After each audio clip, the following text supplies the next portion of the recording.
Is we live? What's going on?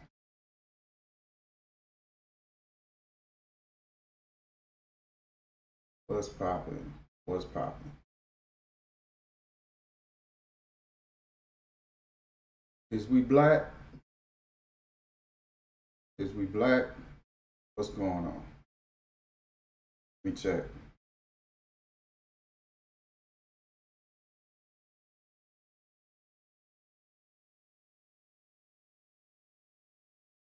Is we black?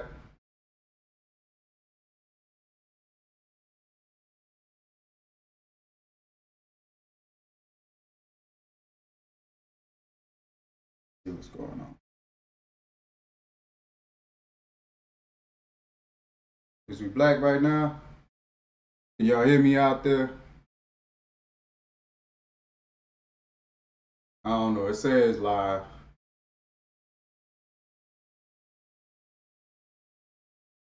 but I don't know for sure. Let me see. Uh, okay, we ready. We black. Yeah, we black and we black. Yeah. We black and we black and we black. Da-da-da-da. All right, let's go. So check it out, dig. Maarifa back at you once again. Part 2 of the 2-day series lecture, revealing the origins of the Bible, the historical origins of the Bible. This is part 2. If you missed part 1, go back and take a look at that video.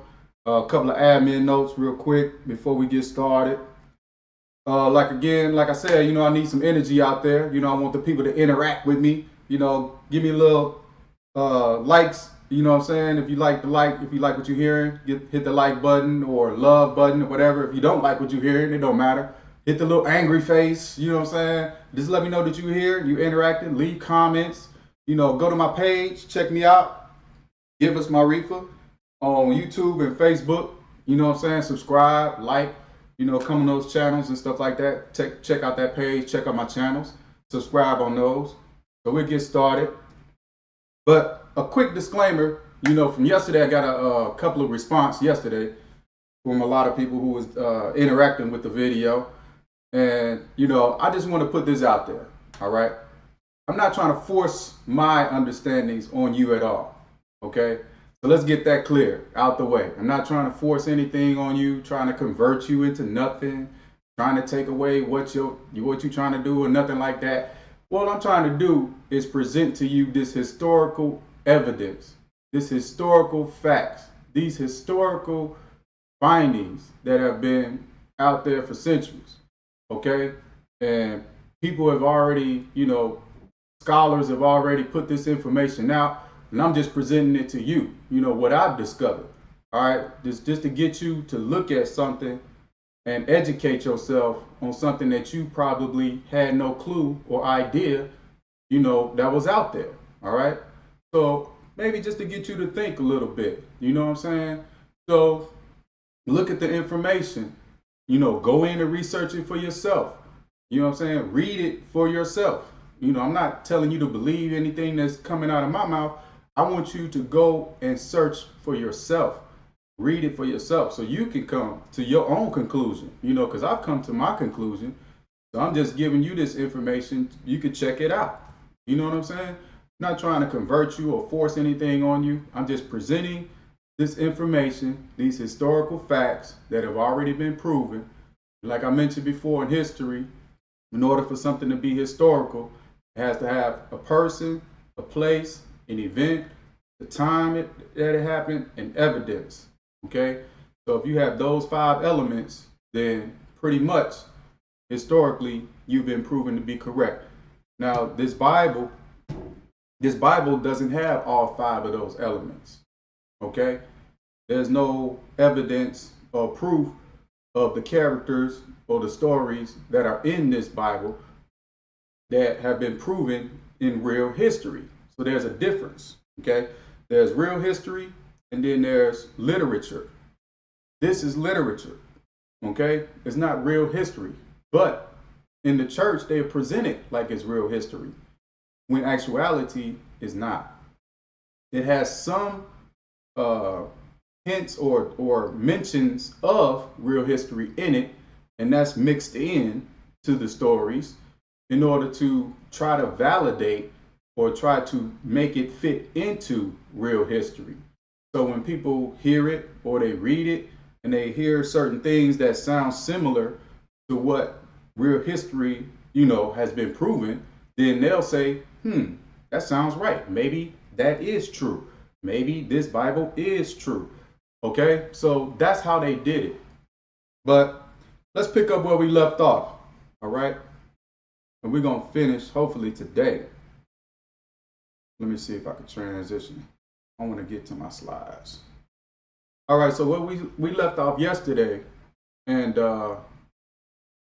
we were discussing the timeline. I'm gonna give you a brief recap.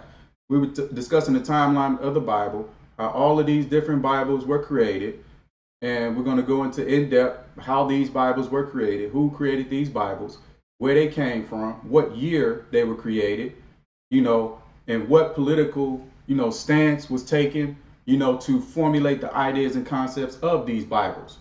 All right.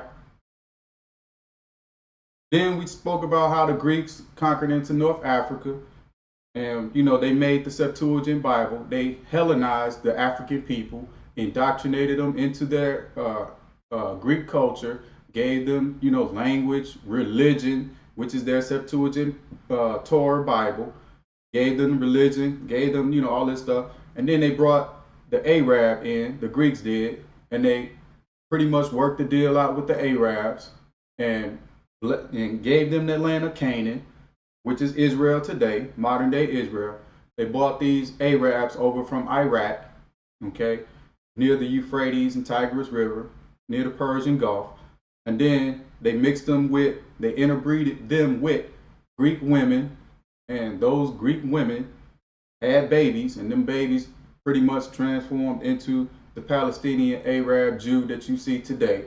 And then the Jews that you see today that are in power in Israel today, like Netanyahu and them, they are the real original, white European Greeks. Okay. So the Greeks created the fictitious character of the Jews, which they call Hebrews first.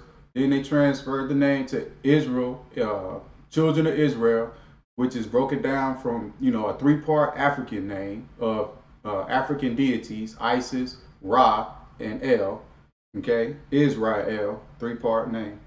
So they broke that down, children of Israel. Then they transferred the name to Jews. So that's when they became the Jews. All right. So they are still in power today. All right. Then those babies of those Jews, they grew up, and then they started actually believing it, that they were the real Jews from the book, because their parents were practicing, the customs and traditions that were in the book, all the rituals that the Greeks had put in the book, all of the customs and stuff like that. They created the God Yahweh and all this stuff, which was really, supposed to be worship of Serapis, which is Ptolemy Soter, but they changed and converted the name to Yahweh, okay, in the story of the Bible. And then they had rebellions, over the years. The Jews, the Arab Jews, they pretty much started believing that they were the chosen people of God and this, that, and the third. And they started believing the literature in the book. And then they started rebelling against the Greeks, who were still in power in North Africa on the throne in Egypt. And they were rebelling against that, saying that, we're not going to worship your God, because the Greeks were still trying to push Serapis on the people. The Africans, the ancient Africans who lived in that area, in that region at that time, they wasn't buying it, because they already had their own, spiritual system. They understood who God is and who God was and this, that, and the third. So they wasn't really buying what the Greeks were selling. And then the Greeks tried to push it on the Arabs, and the Arabs started rejecting it. Then they started rebelling. Okay. Then the Romans came in 27 BCE, and then they started conquering into Africa, North Africa. And the Romans ain't nothing but the Greeks' cousins. Okay. They all came out of that Caucasus Mountain, from Europe area, and they moved south and conquered into that land. So the Romans came in and they found out that, these Arabs, were mighty in number. They grew in number and they had a bunch of kids and this, that, and the third. They occupied Israel area in Palestine, which is pretty much Israel, Palestine today. They occupied that territory. So they had rebelled against the Romans because the Romans tried to come in and put taxes on them, told them that you got to pay us tribute. You know what I'm saying? You got to pay money to us in order to be in this land and this, that, and the third. And they were saying, we already been here, all this time. You just coming in as a conqueror. So they rebelled against Rome. So that was a whole big rebellion. We spoke about that yesterday on the other video. So I'm going through giving you a quick, brief synopsis of what happened before we pick up where we left off. Okay? Then, around 67 AD or 66 AD, Vespasian, he was a Roman general. He was assigned by Nero, the emperor of Rome at that time, to go in and conquer and take out the whole Judaic, the whole Jewish or Judaic rebellion. So he was like sent in to stamp out that rebellion, and destroy the Jewish customs and things of that nature.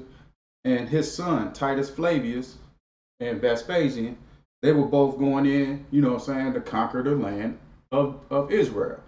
All right. So they were sent in by Nero in Rome to go in that whole rebellion. Okay.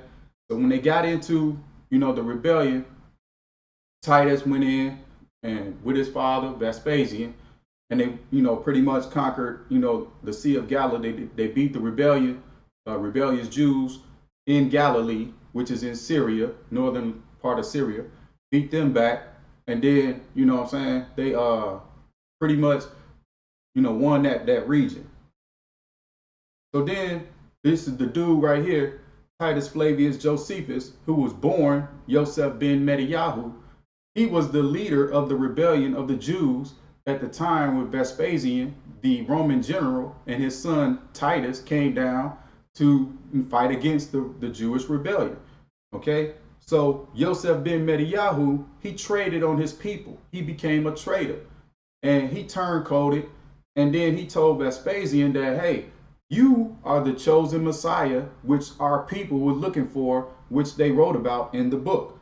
So in the book, the Bible, which they wrote about, the Old Testament, they were looking for a Messiah, a conquering Messiah, who was going to come and save the people and deliver the children of Israel and this, that, and the third, from the oppressors and all of this and the conquerors.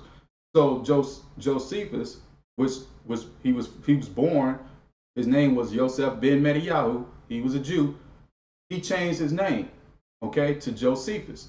So Josephus was actually a scholar, historian, hagiographer, and he had pretty much turned on it, and then he sided with Vespasian.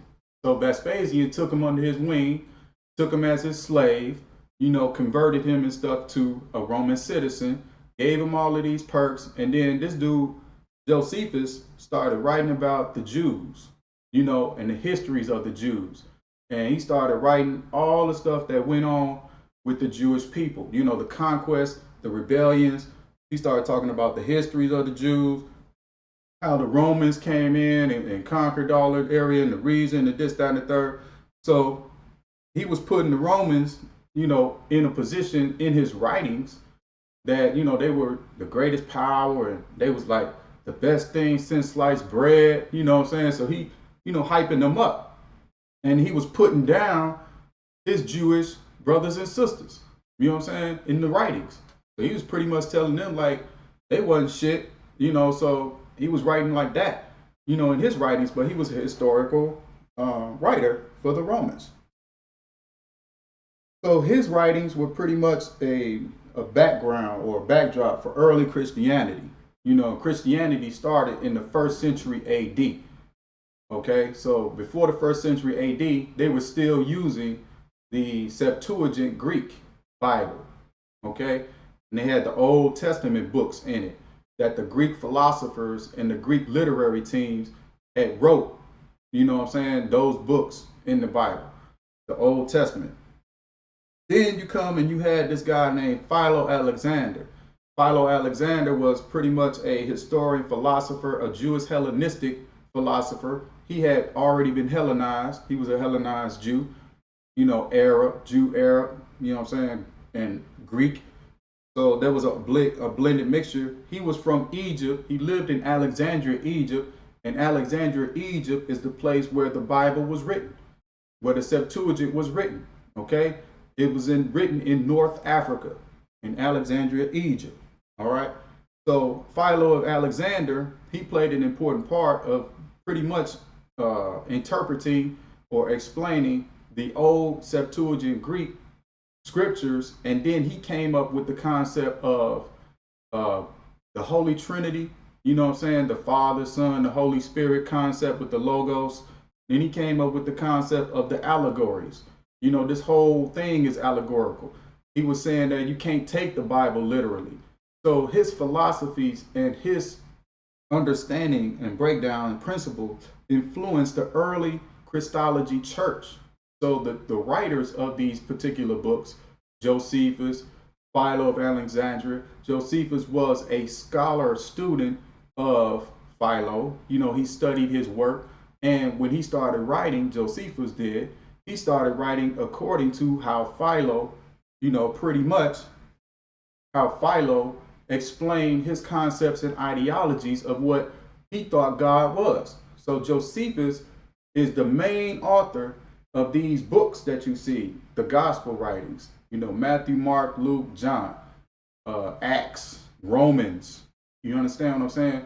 These books are all influenced and written by Josephus and his literary team.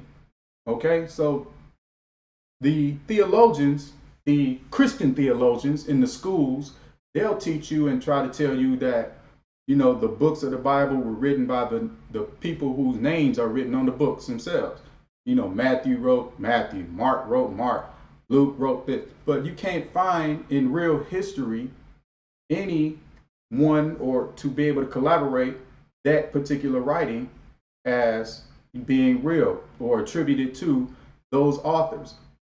So that's just a biblical perspective. Okay. So when they say that these authors were the ones who created this Bible, that's just a biblical perspective. But in reality, in real history, the authors for those writings was Flavius Josephus. Okay, he was the only, you know, guy during that time period, him along with Philo Alexander, who had these particular, I guess, inspirations or whatever you want to call it to write, you know, and continue to use the typology to connect and make the connection between the Old Testament and New Testament. And the reason they did it, they wrote this New Testament was for political reasons. You know, they did it in order to change, you know, the Jewish rebellion, because the Arab Greek Jew was pretty much, you know, thinking that they were the chosen people of God, and they were rebelling against every conqueror that came into the region, every, you know, colonizer that came in the region. These Arab Greek Jews, these Palestinians were rising up every single time. And you can see that to this day. They still fighting over there in 2018. They've been fighting for centuries, okay? Generation after generation after generation, because they were following this literature. They were actually believing that they are the chosen people of God. So when the Greeks initially made that deal with the first Arabs that came into that region, you know what I'm saying? They told them, hey, man, we're going to strike a deal with you. You know what I'm saying? Y'all going to be these children of Israel. And y'all going to be these people that occupy this land and this, that, and the third. And, you know, the Greeks wrote about it. They put it in the book. And I explained that in the first video. So go and check that out. But they said they're going to go ahead and make a deal with them. And then they made a deal with them. And then they started growing in numbers. Okay? And they got out of control. And the people that knew of the deal had died off.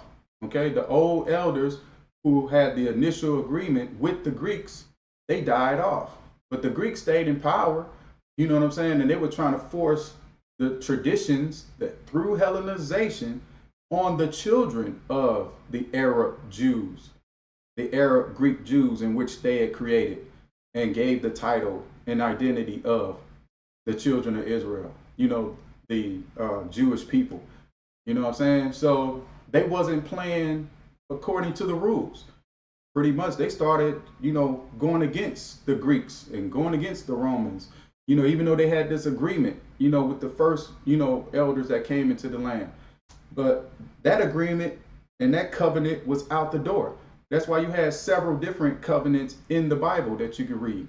They had an Abrahamic covenant. Then they had a covenant with Moses, who had a covenant. All these, different covenants that they had.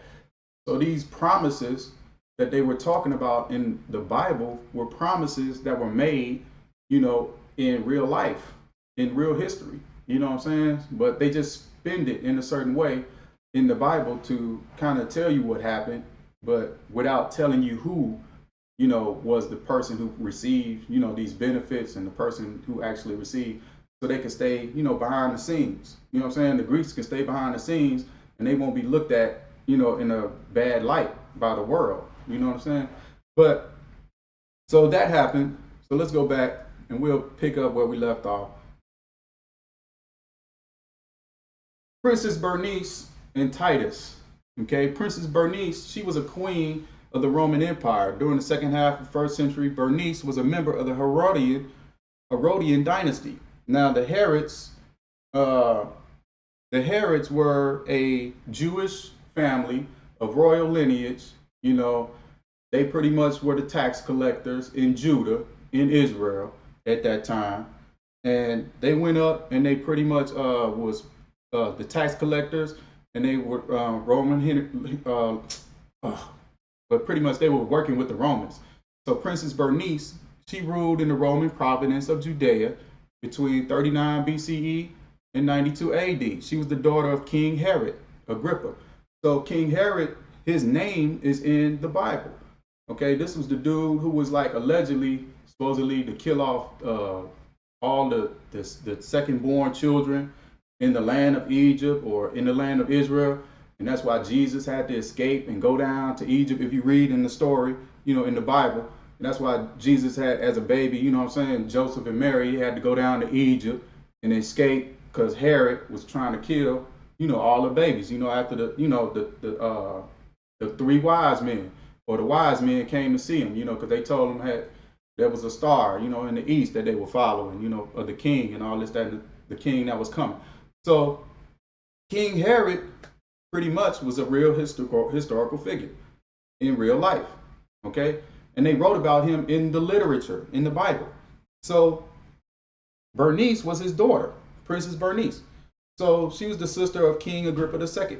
Now, what is little known about her life and background comes mostly from the early historian Flavius Josephus. So again, you have Flavius Josephus, this guy right here, who's the author of the New Testament. Him and his literary team, that he put together. He's the, scholar, historian, hagiographer.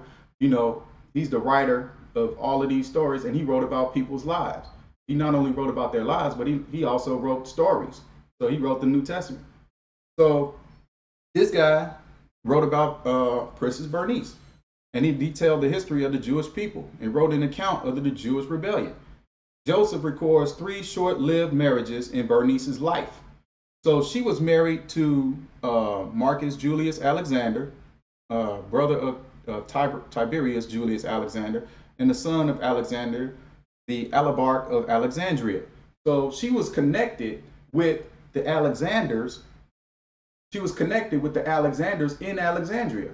That's the same family that Philo of Alexandria came from. That's his family. Okay, so Philo of Alexander came from that family. And I see y'all out there. Yo, what's up, Big Ken? What's happening, man?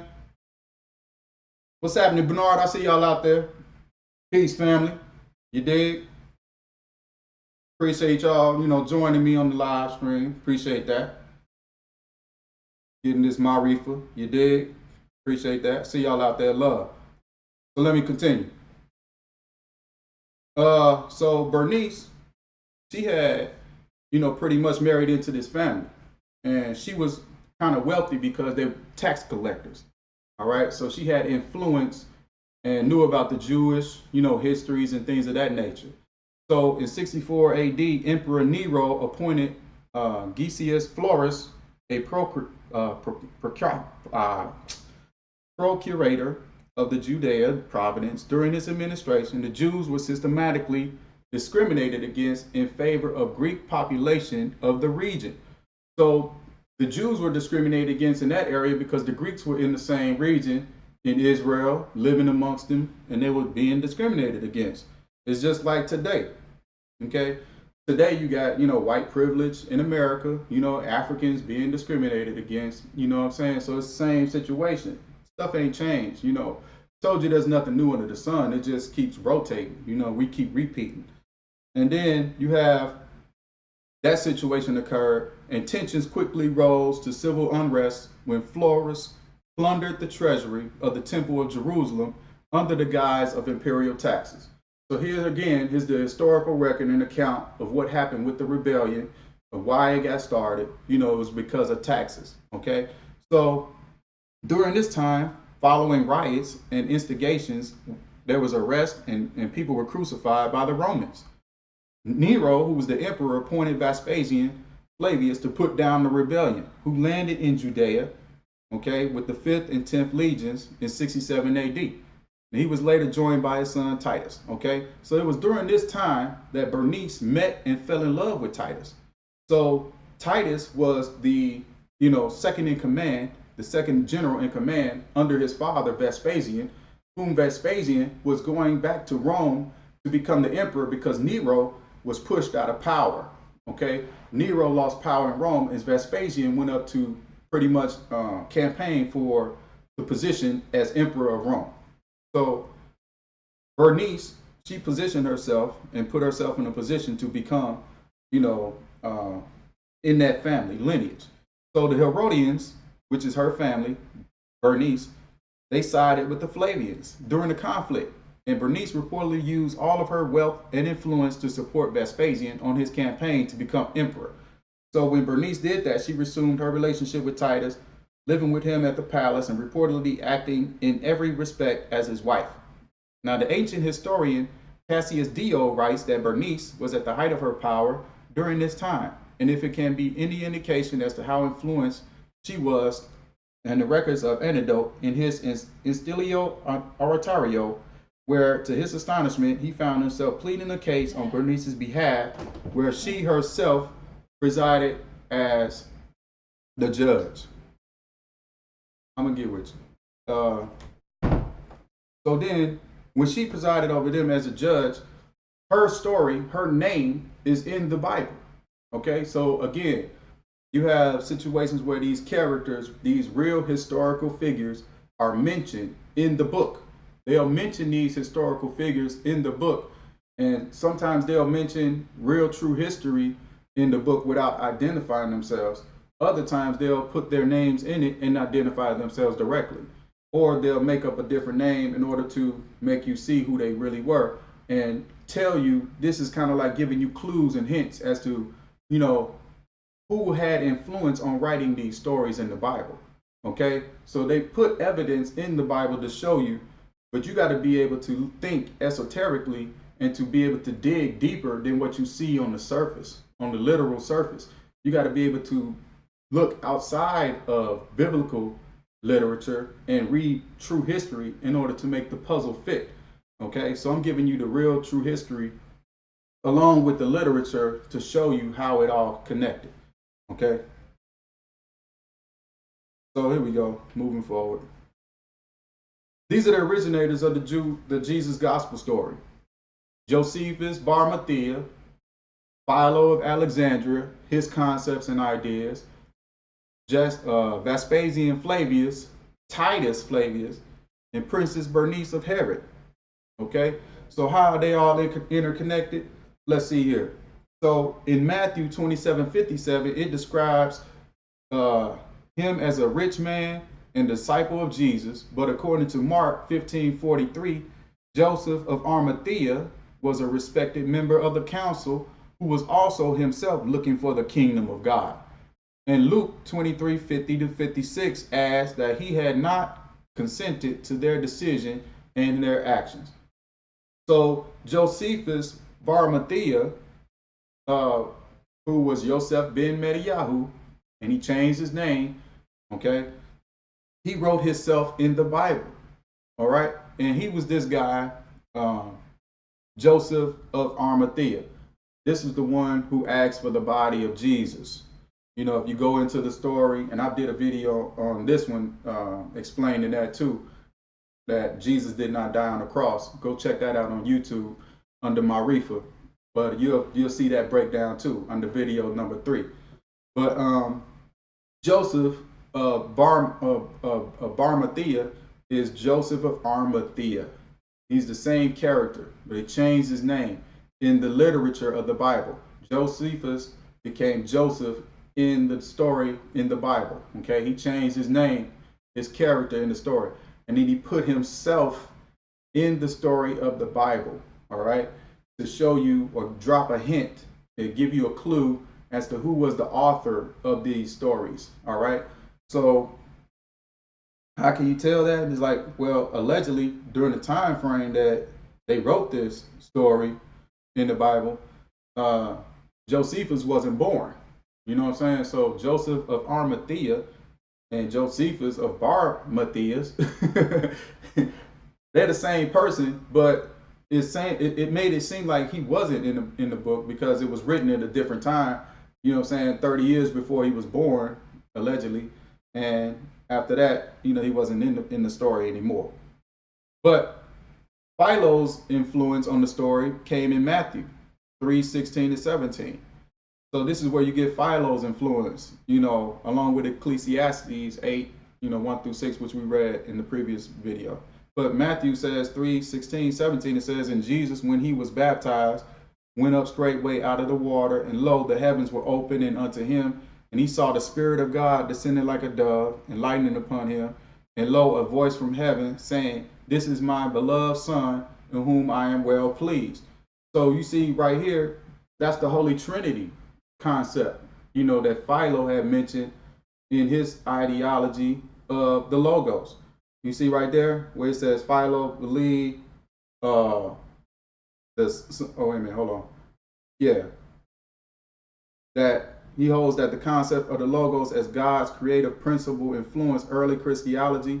Logos is immaterial and inadequate image of God, his shadow, his firstborn son, concept of the Holy Trinity. So in this essence here, Philo's influence, when Josephus wrote it, Philo's exegesis, his influence, his interpretation, his explanation of scripture was a part of the whole story. And that was a major, concept that, that Holy Trinity thing, they had changed the whole concept of the African, concept of Holy Trinity. Ancient Africans, Holy Trinity is Father, Mother, Child. Okay. The Christian concept of a Holy Trinity is Father, Son, Holy Ghost. All right. So for centuries in that region in Africa, the concept of the Holy Trinity, the family, which is Father, Mother, Child, it was changed then to, Father, Son, and Holy Spirit. So they took the woman completely out of the concept. And that came from Philo Alexander's concept and understanding, his allegorical, perception of what he thought scripture should be. So his influence was in the writings of these gospel stories that Josephus put together, him and his literary team. All right, so you can see where all of those ideas came from, right? So they were trying to shift and get away from the African traditions, that were influenced in the Old Testament, and get away from that and then start moving more towards a Roman, influence. So Roman culture and Romanization is started to formulate in their mindsets, in the writings. So what they were doing, what Josephus was doing was, since the Jews were rebelling so much, they had to calm them down. Okay?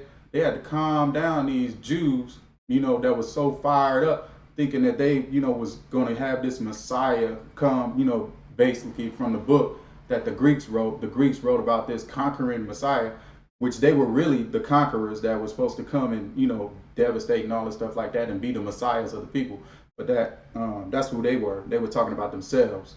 But when they gave this story to the Arab adopted it and took it over, and then they assumed the identity of these Jews.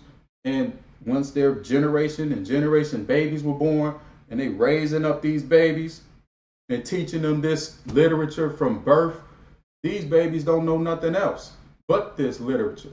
Okay, that's all they know.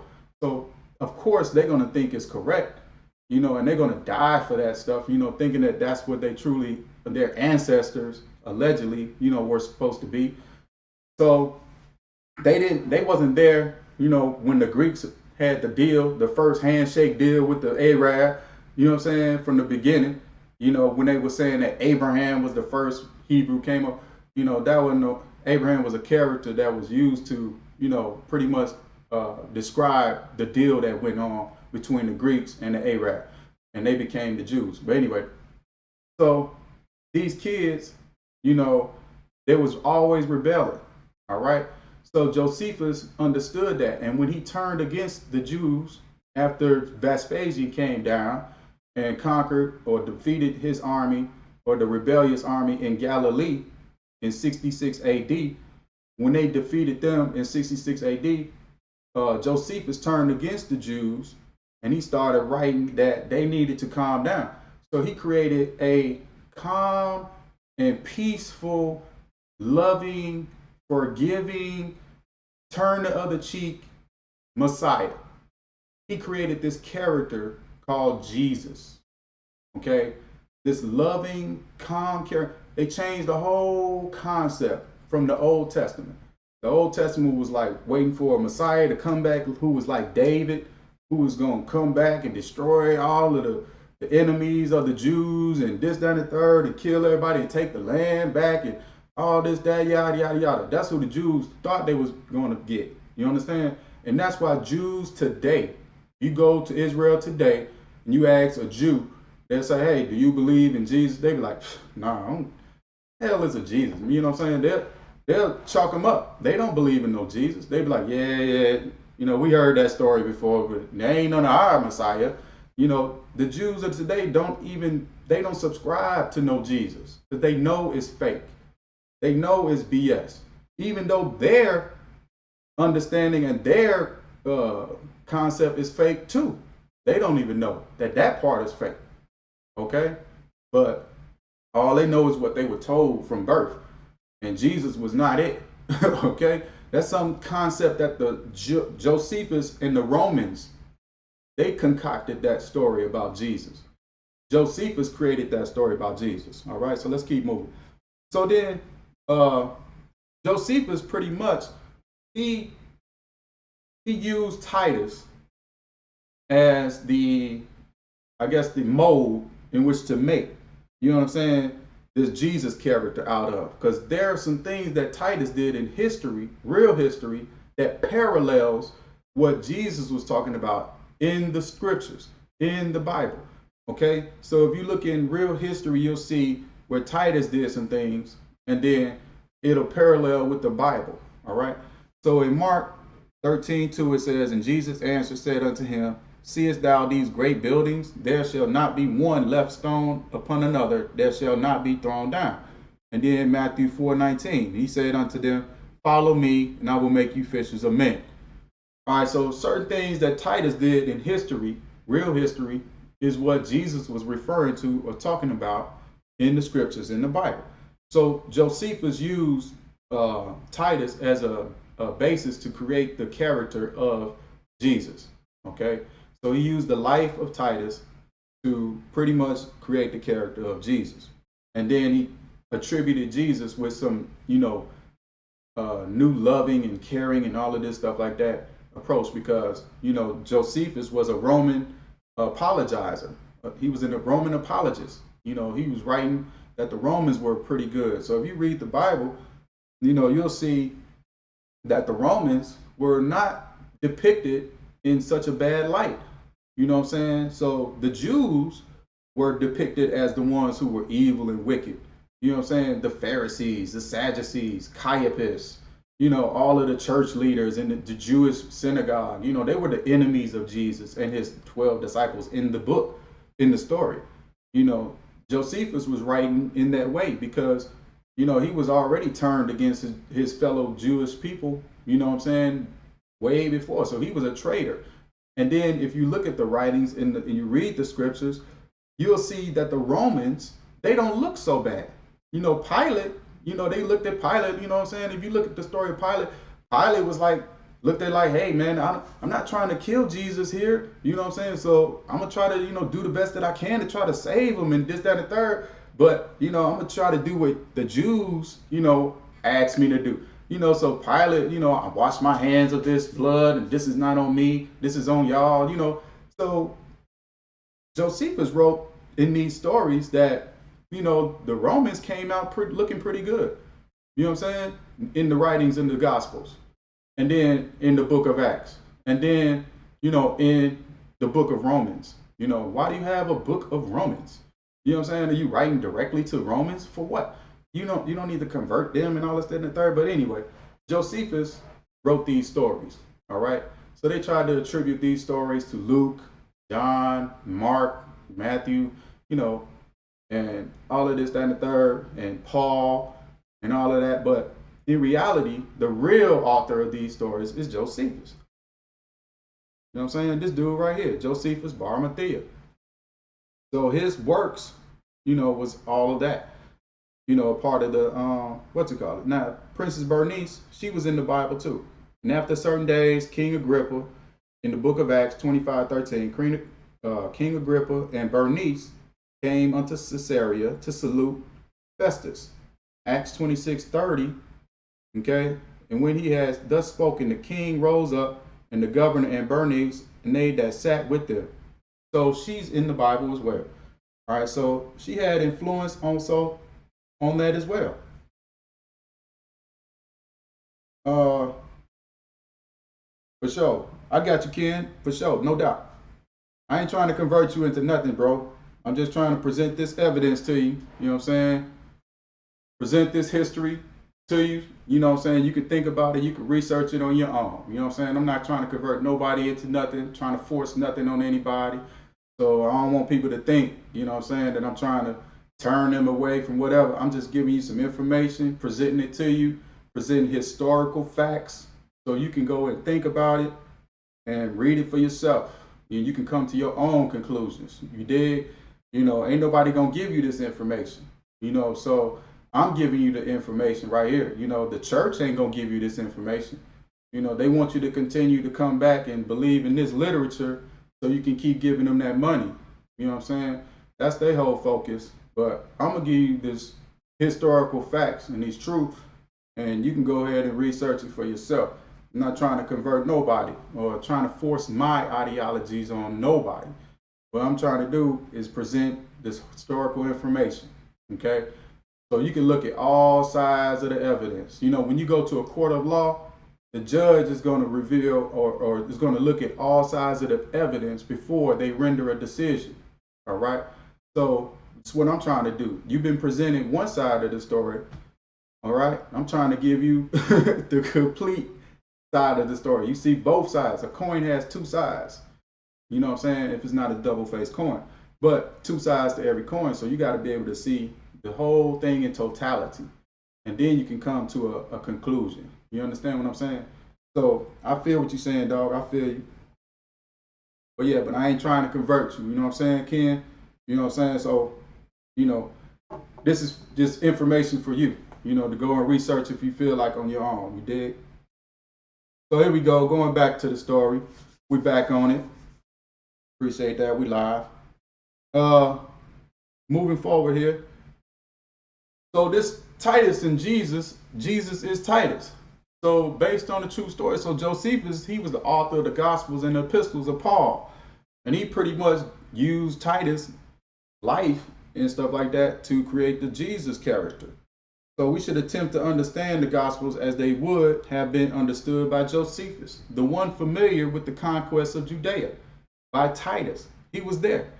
And with the perspective, a completely different meaning of the Gospels become visible. This proclaimed the divinity of Vespasian. So Josephus, he claimed that Vespasian was a deity. So when Vespasian died, Titus, he went into Rome and he pretty much asked the Roman council, to deify his father. And there were certain things that needed to be done in order for him to go before the Senate in order to deify his father. Okay, there was already an Orthodox cult that was there at the time in Rome, and they were, pretty much hell bent on deifying certain emperors and making them saints and deities and all this, that, and the third. And Vespasian became one, which then later translates. So then, if they said Vespasian was a god, then Titus, his son, would become the son of God. Okay, so that occurred in real history. So Vespasian becoming deified by the Roman Senate and the Roman Council, then that gave the title of Son of God to Titus. Okay, so Josephus was using that concept, with the whole ideology and philosophy from Philo and understanding the logos concept, with the spirit being immaterial and this, that, and the third, having secondary power and attributing that to Jesus, and then using Titus as a means to say, okay, this is God, his father was God, Vespasian, so the son of God, underneath that is, Titus. So then when Josephus wrote in the Gospels, about Jesus, and they would say he was the Son of Man and this, that, and the third. And then when he was going before the council, before the council and the courts and stuff like that with Caiaphas, and they were saying, do you say that you are the Son of God? And this, that, and the third. And he went before Pilate and said, they said that you are the Son of God. And he said, I am, and this, that, and the third. So that's what pissed him off. Yeah, yada, yada, in the story. So that whole Son of God thing came from Titus, that concept and idea. And Josephus wrote about that. Okay.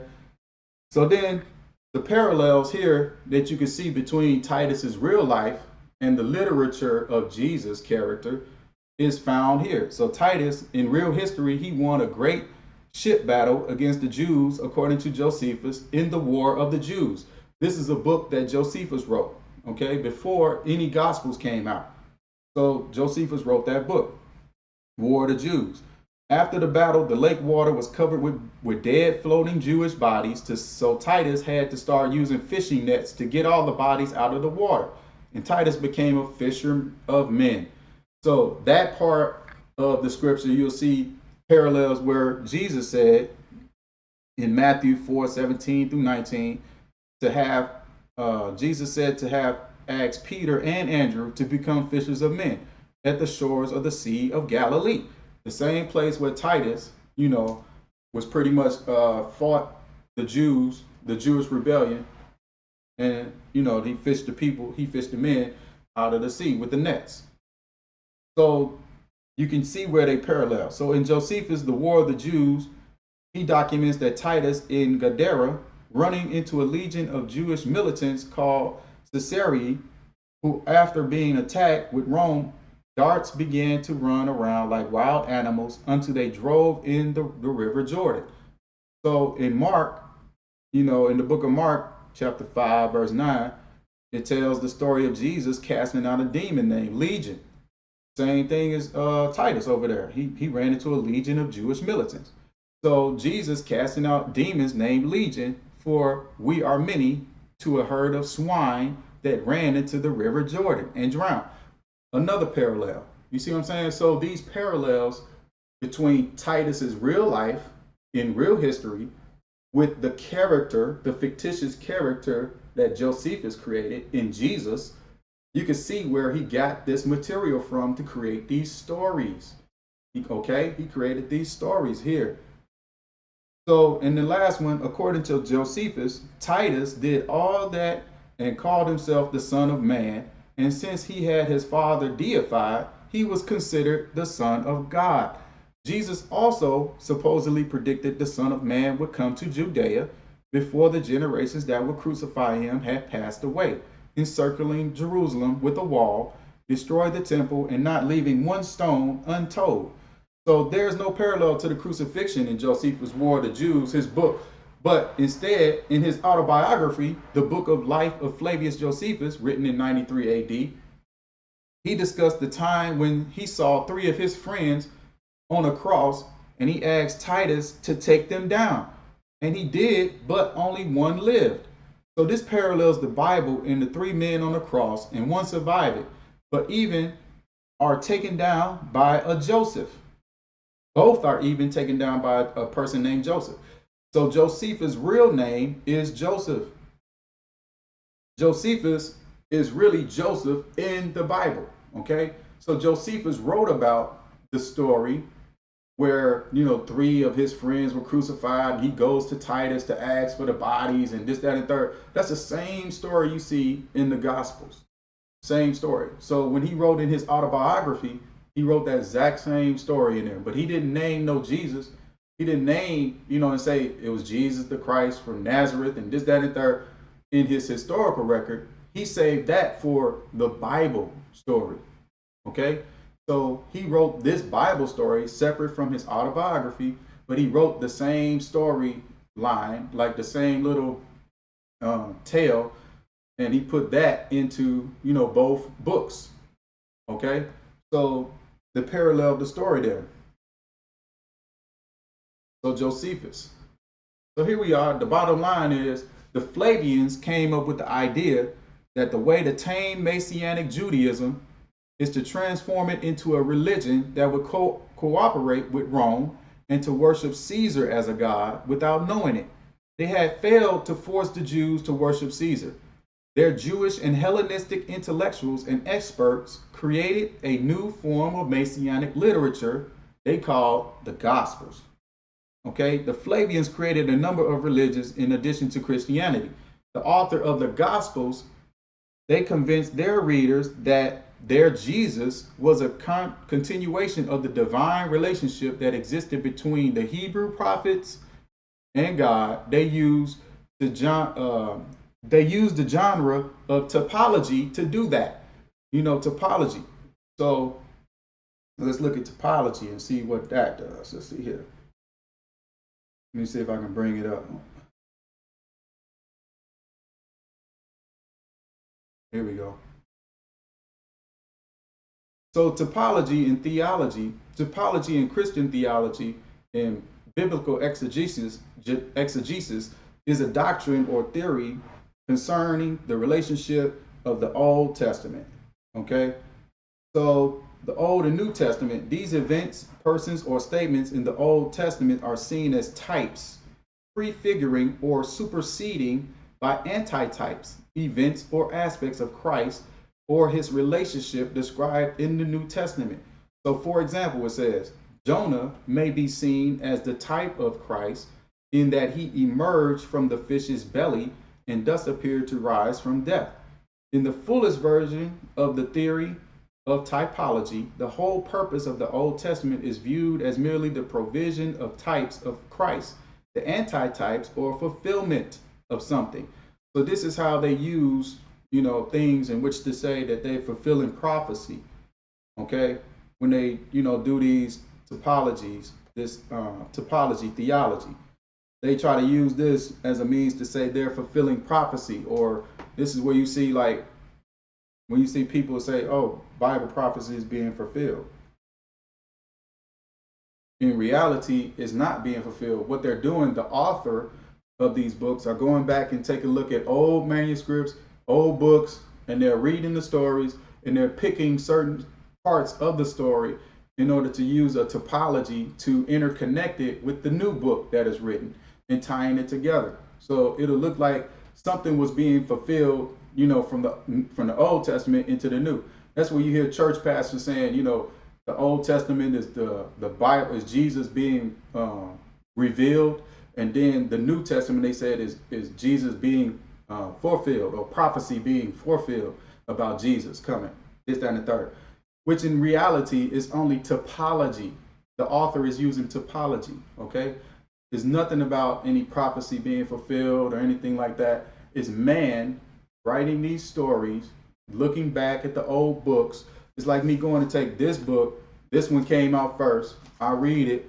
I say, okay, I find a part in the story and say, oh, it talked about, Jonah in the well right here. So it could relate to Jesus being in the well, in the belly of a well for a certain days. So then I write over here in this new book, I come over and I write in this new book and say, oh yeah, well, Jesus was down on the cross, and for 3 days he'll be in the belly, the earth, and this, that, and the third, and he'll rise on the third day. So it'll be symbolic to like Jonah being trapped in the belly of the well for 3 days and all of this, that, and the third. So similar. So that's the style, typology. Okay. So let's move forward. So here it states, it continues on. It says that often being used in reading the Old Testament to create and show relationship, the reader can recognize that a prior event relates to the one currently being described, to create for themselves the impression that the events from the lives of proper Hebrew prophets were also events in the lives of Jesus, in Jesus' life. This is what we was talking about. Typology doesn't mean verbatim. Just general ideas will do. Jesus' entire ministry is symbolic representations of typology from the Flavius military campaign in Judea to 74 CE. They create a parallel concept in the exact sequence and location of the campaign. And they also use the life of Moses, the first savior of Israel, to typologically create the life of Jesus, the second savior of Israel. So the Romans destroyed all religious writings of the Jews except the New Testament and the histories of Josephus because of their pro-Roman point of view. Okay, so they kept Josephus stuff because he had a pro-Roman point of view. He had a bias. Okay, he was a Roman apologist. He was a traitor of the Jews. He traded against his people. And he was a historian, a writer. So he started writing, pro-Roman type material.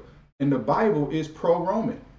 You know what I'm saying? Jesus say, render unto Caesar what is Caesar's.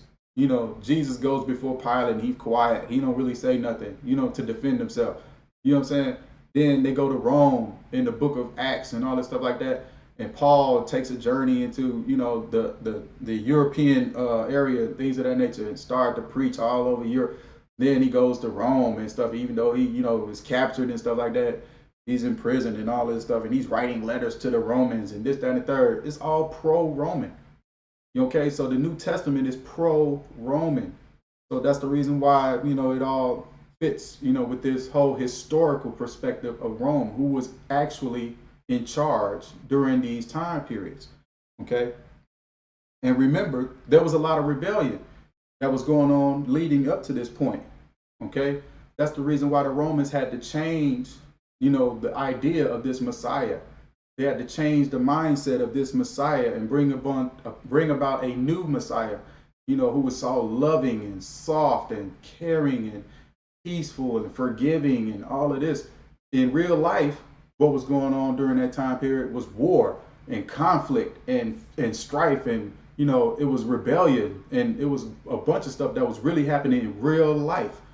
So when they wrote about this story, and Josephus wrote about these stories in the Bible, he had to change the Messiah's character, because the Jews, they was Greek Arab mix, so they was already hot-blooded people. They was like rising up and ready to fight because they thought that they had a Messiah that was coming to save them and this, that, and the third. And that's the same way they believe today in 2018. You can go over there right now to Israel, ask the Jews. I just said that. They'll be like still looking for this conquering Messiah to come. Okay. Not no Jesus. So Jesus was a character made up by the Roman Empire. All right. By Vespasian and Titus and those guys. So here states that, we keep going. The Romans destroyed all religious writings of the Jews except the New Testament and the histories of Josephus because they're a pro-Roman point of view. And why would they destroy what they wrote? The New Testament proclaims the holiness of subservience. Resisting Rome is against God's will. Roman magistrates are not a threat. And the New Testament is very pro-tax in favor of the Romans. Titus backdated Jesus' ministry in the Bible to 30 CE to enable him to seem to foresee events in the future. Okay, so Josephus backdated the character of Jesus. Jesus really didn't die in 33 AD. That's just something that he made up. Josephus created a date. Oh, he died in 33 AD. People always, they changed the whole calendar based off of that. They changed it to Gregorian, which was a pope. They changed the calendar and they based it off this time frame from this Bible, trying to make the Bible seem like it's real history when it's not. Okay, so the Pope and the church and all of that stuff like that, they dictated, what time was to fit this Jesus character into it. And as our generation, they perpetuated this lie from generation to generation to generation to generation. People who were born into this, just like those Jews were, those Arab Jews who were rebelling, they were born into believing this literature. And they were given it since birth. You come out of the womb of your mother, you don't know nothing about no Jesus. You wasn't born with a cross in your hand. You know what I'm saying? So you had to be taught Jesus. You had to be taught this literature. You had to be taught the Bible. You had to be indoctrinated. You had to be programmed. Your mind had to be programmed to believe this stuff. And you had to believe it by faith because you had no evidence of seeing with your own two eyes if this was real. No one has ever seen a Jesus with their own two eyes. No one has ever heard a Jesus speak with their own two ears. Nothing. No one ever seen a Jesus come from the sky. No one has never seen none of that. No evidence. No evidence in the archaeology. No archaeological evidence of a Jesus anywhere in the earth.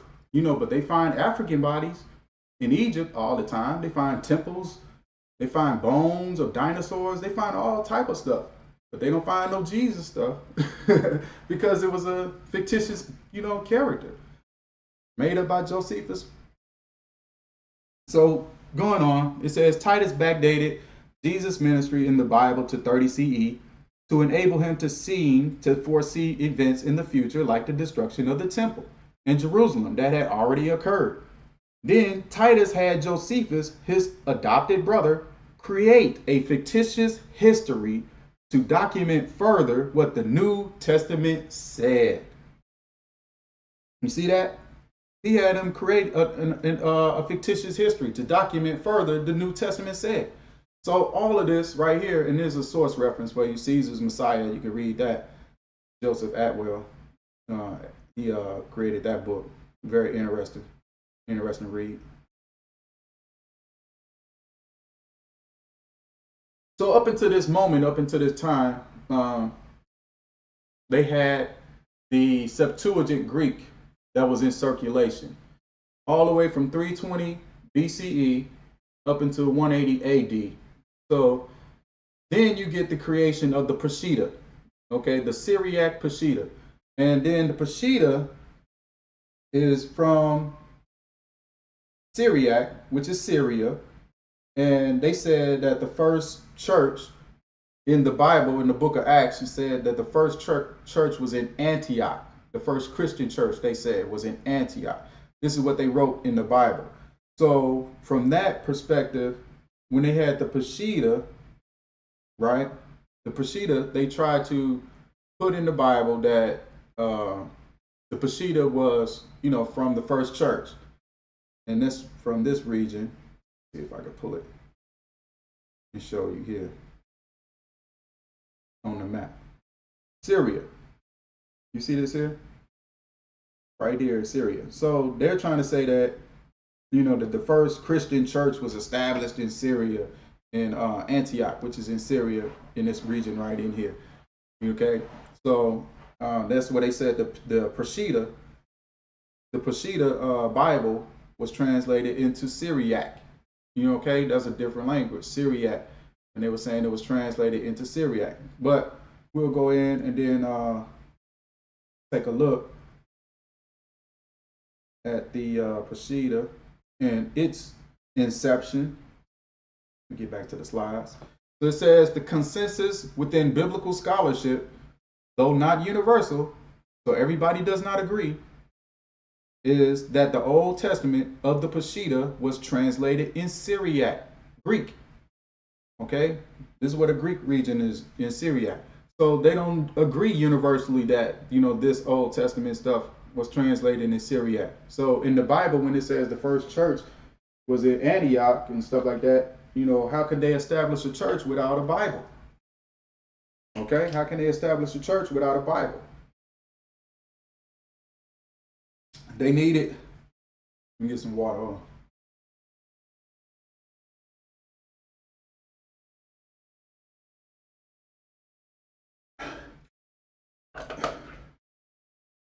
You needed a Bible in which to, govern your congregation by.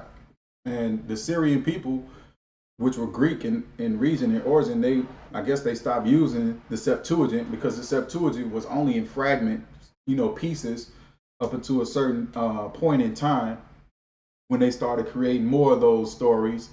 You know what I'm saying? So how could they do that, with that, the Peshitta? So it says here, the Old Testament of the Peshitta was translated into Syriac Greek from Hebrew, probably in the 2nd century AD, and that the New Testament of the Peshitta was translated from the Greek. Again, it's all Greek. This New Testament originally excluded certain disputed books: 2 Peter, 2 John, 3 John, Jude, Revelation, and Revelations had become a standard by the early 5th century. So they excluded books from out the Bible that they didn't even include in that Peshitta. So you say you pick up a Peshitta, at that point it didn't have 2 John, 2 Peter, Jude, Revelation in it like you see this King James Bible with today. So it stopped after a certain book, okay? And then it didn't have 66 books in it. You know what I'm saying? So it just had certain books in that Bible. They excluded a lot of it. So the Peshitta version of the Old Testament is an independent translation based largely on a Hebrew text similar to Masoretic text, the Masoretic text. So in some passages, the translators have clearly used the Greek Septuagint. The Greek Septuagint influence is particularly strong in Isaiah and in Psalms, probably due to their use in the liturgy. So most of the Deuterocanonical are translated from the Septuagint. So yet again, the Septuagint, all of these Bibles that were created, the source, original source, is the Greek Septuagint. So that tells you that the Greek Septuagint, not the Hebrew Bible, is the source for all the other Bibles that ever existed. So those Greek stories, the Greek mythology, the Greek literature, the Greek Hellenization is all a part of the Septuagint. Okay? So the Greeks are the ones who created the Old Testament Bible. And then the Romans, they continued it because they saw how powerful a tool it could be to control the minds of the masses. Religion. Okay? So in order to continue to get people to calm down from rebelling against the oppression of the colonizer, you give them something to which they can hope for. Give them something to distract them. Okay? And that's religion. Religion gives them a structure, gives people something to obtain or try to reach, like some goal that you can reach and obtain. So therefore you won't even be thinking about the powers that be and the policies that they're making, the killings that they're doing. You'll excuse them because it's God's, authority, or it was God's sovereignty. They can attribute anything to this God. They can put any excuse or justify it because of this God in this Bible. So that's what religion did. And the Romans saw that, and the Greeks had created it, and the Romans saw that the Greeks created it, and they were successful, until they was able to get these Jews under control, because they wrote in the Bible that this Messiah was going to come and he was going to conquer and destroy all the people. And they was going to, keep the peace in the land and stuff and be this conquering Messiah, when they were talking about themselves. The Greeks were the ones talking about themselves being that Messiah without really saying that they are the ones who, without identifying rather themselves in the Bible, but they were writing about themselves being the Messiah who was coming to, rule the land and save the people and this, that, and the third. They were talking about themselves. But when the Arabs came in and they adopted the culture of the Jewish faith, the Judaism, they adopted Judaism, then they started believing that they were the chosen people. You know what I'm saying? After the deal that was struck and the covenant and stuff like that. But when they had, when they went in and they changed it and they started creating these Bibles. All right. So the Peshitta was the second. The Peshitta had from the 5th century onward a wide circulation in the East and was accepted and honored by the whole diversity of sects of Syriac Christianity. It had a great missionary influence. The Armenian and Jordanian versions, as well as the Arabic and the Persian, owe not a little to the Syriac.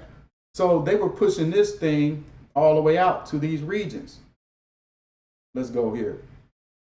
They were pushing this Bible, this Peshitta, all the way out to these areas. So it said the Jordanian and the Armenian, which is over here.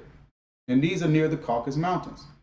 Okay, so this is where the white Europeans had derived from, in these areas. Okay, so this Peshitta Bible, which came out of Syria, had made its way all the way up through Georgia, Armenia, okay, through Syria, Iraq, Iran, which is Persia. It made its way all the way through these regions. Okay, and in that Bible, it didn't have certain books in it. Okay, it didn't have 2 Peter, 2 John, and all of this. Those books came later on. All right, so we'll talk about that. Let's see, go back to my slides. Here we go. So almost all Syriac scholars agree that the Peshitta Gospels are translations of the Greek originals. Here we go again with this Greek. The type of text represented by the Peshitta is of the Byzantine Romans. Okay. So in the 1st century CE, Josephus, here he is again, the Jewish priest, testified that Aramaic was widely spoken and understood accurately by Parthians, Babylonians, the remotest Arabians, and those of his nation beyond Euphrates.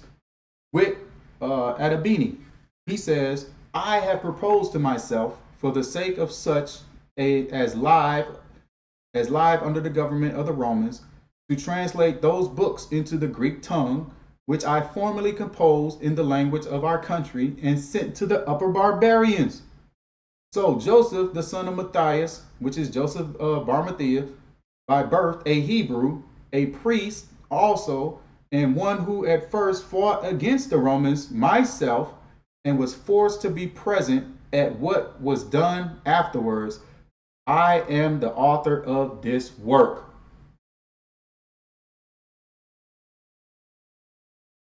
You see that? I am the author of this work. Josephus. Josephus. These are his books. You know, Matthew, Mark, Luke, John, Acts, Roman, Corinthians, all the New Testament stuff, you know, Josephus and his literary team, you know, his philosopher team, his literary people, you know, he had to write with them. These are the people who wrote these Bibles. These are his concepts. These are his ideas. The trader who traded against his own Jewish people and became a Roman citizen. You know, who does that sound like in the book, in the Bible? That sounds like Paul. You know, he was a Roman citizen. You know, he was also, you know, charged with, you know, with the Jews. Okay, he was also a Jew, but a Roman citizen at the same time. Who does that sound like? So it's the same thing. Josephus writing himself in the stories without identifying himself. You understand what I'm saying? So you have to look at real history in order to make the puzzle fit. You know, you got to get outside of the literature in the Bible, and you have to go look at real history in order to make the story fit and make sense. Okay? And you'll see it'll come together like this is not no word of God. This is the word of the Romans, the word of the Greeks. This is what that is. This is the creation of the Greeks and the Romans. No God whispering in the ears of the Greeks and the Romans, telling them, you know, inspiring them to write these, you know, stories in this Bible. No, that's not the case. This Bible is for political reasons. It was put together for political reasons. is put together to politically justify the conqueror's conquest of African nations and then world domination. Okay? And then it was used to control the minds and the masses of the people to get them to be submissive and timid and calm so that they would not rebel and uprise against the powers and oppressors that be. That's it. I mean, it's that's it. But we going in a little bit further. Okay. So Josephus already claimed that he was the author of these works, along with his literary team. They had really went on and created the Peshitta. So now we get into the era of Constantine. Okay, Emperor Constantine, who also was a Flavian. He was of the Flavian dynasty. Constantine, during the reign of Roman Emperor the Great, from AD 306 to AD 337, Christianity began to transition to the dominant religion of the Roman Empire. So at that time, it was a lot of, different, cult type religions going on at that time. Okay, in Rome, Christianity was one of them. Mithraism, which is the worship of the sun god deity Mithra. Romans, a lot of Romans worship Mithra. Apollo, a lot of Romans worship Apollo. These were Roman gods, which they got from like the Greek. You know what I'm saying? So Greeks had Zeus and all of this, that, and the third. Then they had Apollo, which is like the similar, but it was all sun worship. And then ancient Africans, we had, Asar, Aset, Haru, what I'm saying? We had, Ptah. These are the gods in which we worship, as Africans. Okay, so they were all sun representative of nature. They were not real characters. They were just aspects of nature. And it was the same thing with Christianity. Christianity, these are not real characters. They were aspects of certain things or whatever.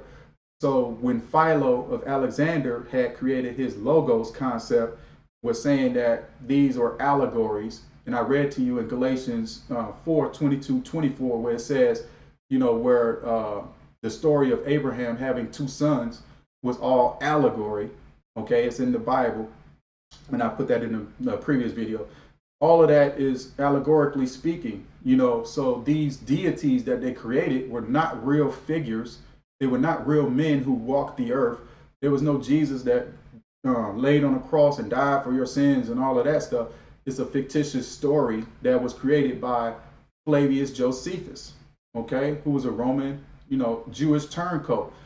All right, so from that standpoint, Constantine came on the scene, and he needed something to control the minds of the people as well.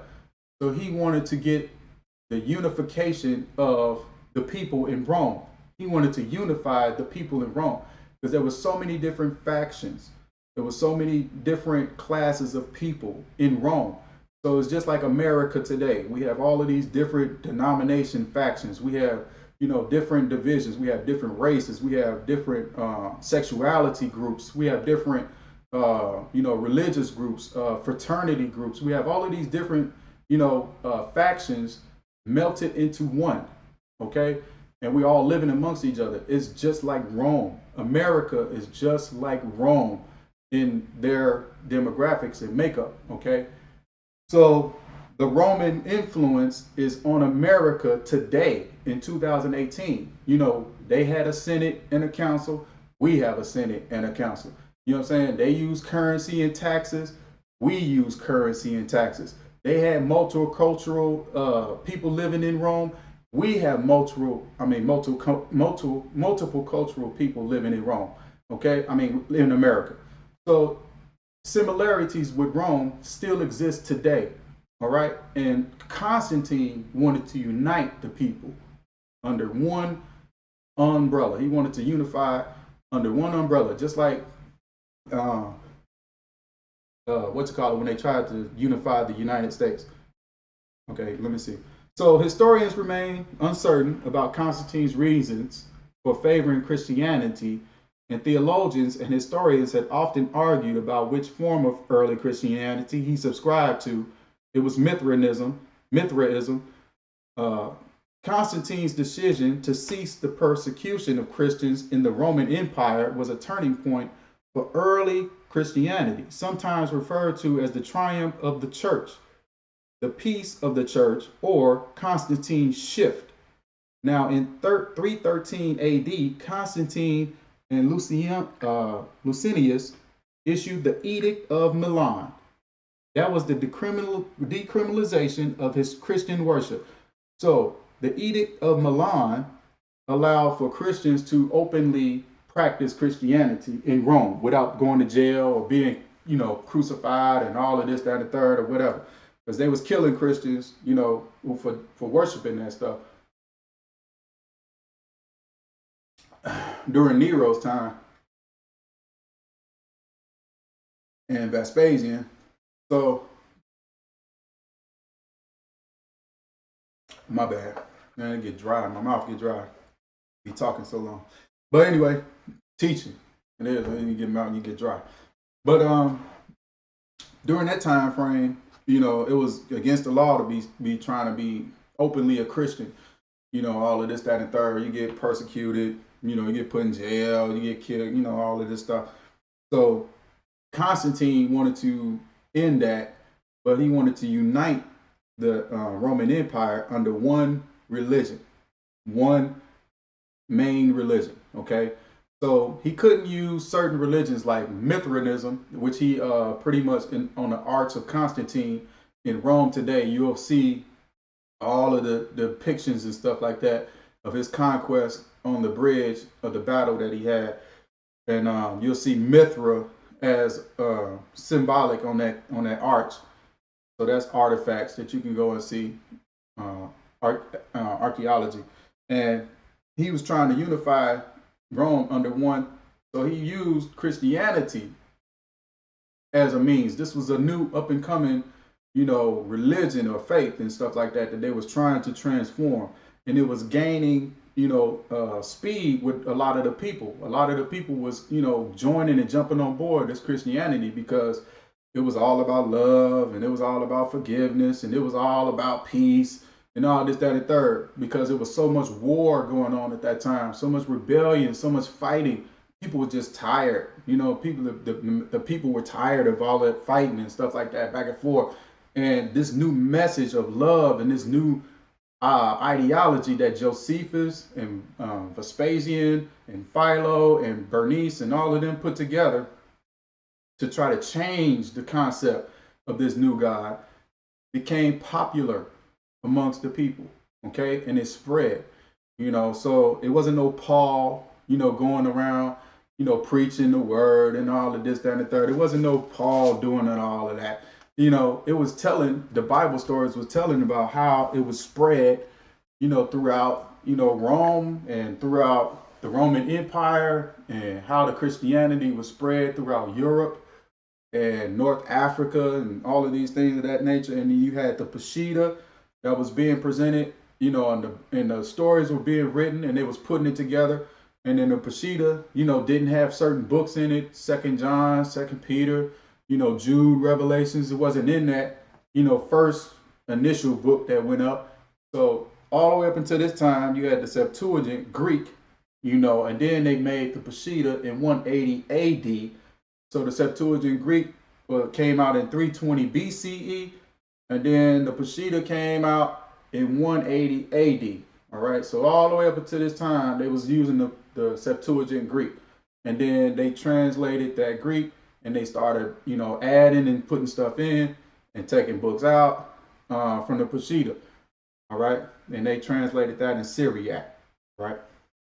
So then going back to Constantine, getting back on it. So Eusebius, who was Constantine's, priestly advisor, he pretty much of Caesarea and other Christian sources recorded that Constantine experienced a dramatic event in 312 AD at the Battle of Milvian Bridge. The Battle of Milvian Bridge, after which Constantine claimed the emperorship in the West. Now, according to this story that Eusebius told, he said that these sources, Constantine was allegedly supposed to have looked up in the sky to the sun before the battle even started, and he saw a cross, uh, of light above it, and with it the Greek words that said, "In this sign, conquer." So already here's a Roman, you know, having Greek words in his mind come up in this word, in this sign, conquer. He was talking about the cross. So Constantine commanded his troops to adorn their shields with a Christian symbol, and thereafter they were victorious. But the monuments he first commissioned, such as the Arch of Constantine, contain no reference to Christianity at all. Okay? So what it did contain was Mithraism. All right? Let me see if I can pull it up. Hold on a second. Should have been had this ready. No, should have been had this ready. My bad, fam. Let me go back. Let me get here to Google, and I'm gonna bring this up. All right. Uh, Arch Constantine. Okay, so the Arch of Constantine will show you. It's here in Rome. You can see it. Right here. Eusebius, talking about. They showed. Well, he said that Constantine had a dream or something like that to that effect, and he seen an image of a cross in the sky and the sun, and before the battle, the big battle, he saw this cross, and he was supposed to be, heard the words, in this image, conquer. You know what I'm saying? So that's where, Constantine allegedly got the concept and idea of Christianity and Jesus being, the the means by which he was supposed to rule and conquer the lands and the regions and stuff like that. But in reality, Constantine, he worshipped Mithra, which is the sun god. All right. And if you look up here in the statue or the Arch of Constantine, you see no images of any crosses or none of that on these statues. Now, this is the artifact that Constantine had erected, right after his battle, to pretty much depict his victory over, on the bridge of Melvian. Okay, so this was to commemorate that battle. This arch was built. All right, and it had no archaeological evidence of any Christianity on it whatsoever. Okay, none. So for Eusebius, who was the priest, advisor to Constantine, for him to lie and say that, this is the reason why Constantine shifted to Christianity, yada yada yada. That was a lie. Okay, Mithraism. Myth. I'm gonna get it right, family. Sun God. Let's try that. So here's Mithra, right here. Here's Mithra. This is what really the Romans and Constantine worship. All right, they worship Mithra, the sun god. All right, but he couldn't unify the people under the Mithra sun god because a lot of people was not, going for it. They had an upper class and a lower class and a middle class in Rome, just like we have today. And a lot of people in the upper class, they were, worshiping Mithra, and it was the sun god, the old Persian sun god, sun deity. See that?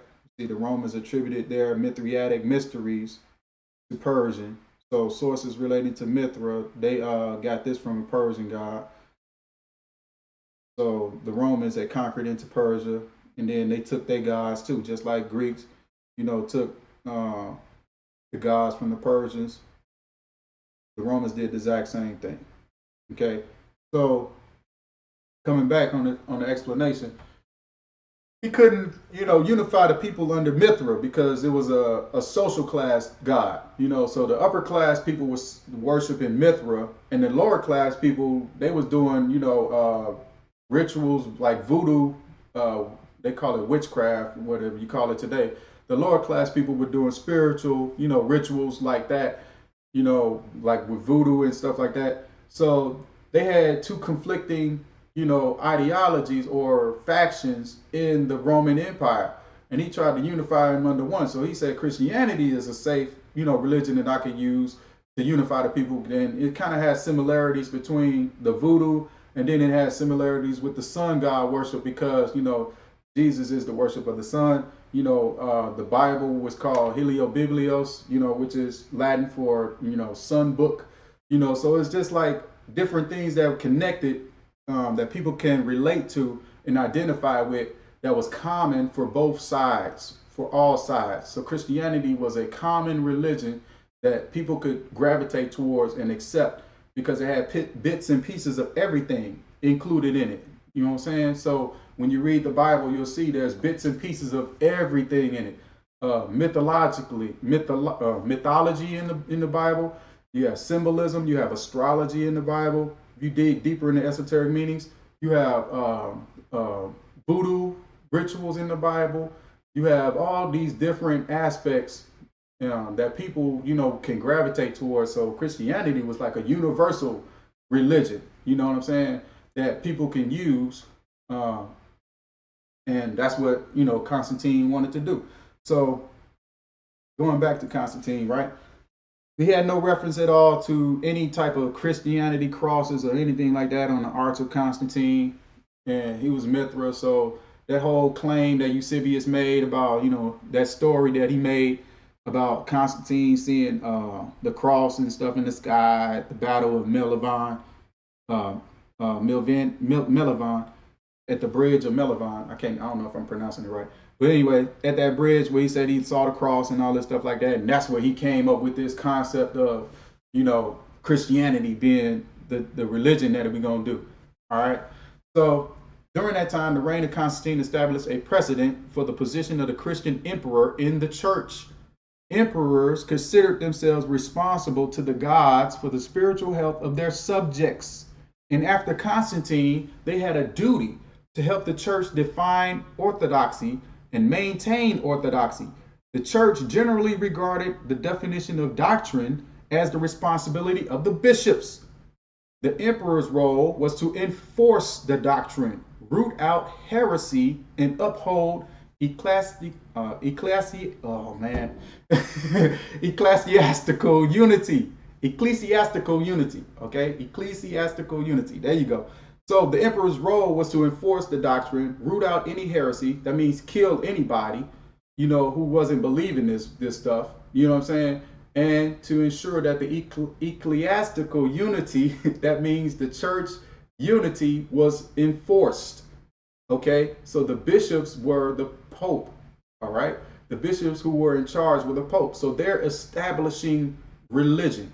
They're establishing the church. They're bringing structure to Christianity, which was at first, it was just an ideology. At first, it was just a concept in which to calm down the rebellion of the Jews.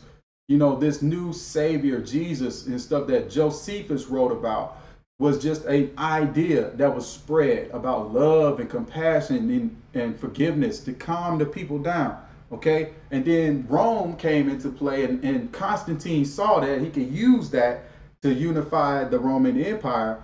And he was like, okay, good. Christianity has a little bit of everything in it. It has mythology, astrology, and voodoo, and rituals, and all type of stuff in it. So everybody can see a little bit of themselves in Christianity. So it was like a universal religion. So he said, I'm going to use that in which to unify Rome. And then he started making rules about it. And then he set, the church in place and established, laws and stuff like that. And they did away with the edict. They stopped persecuting the Christians. They stopped that to get the Christians on their side.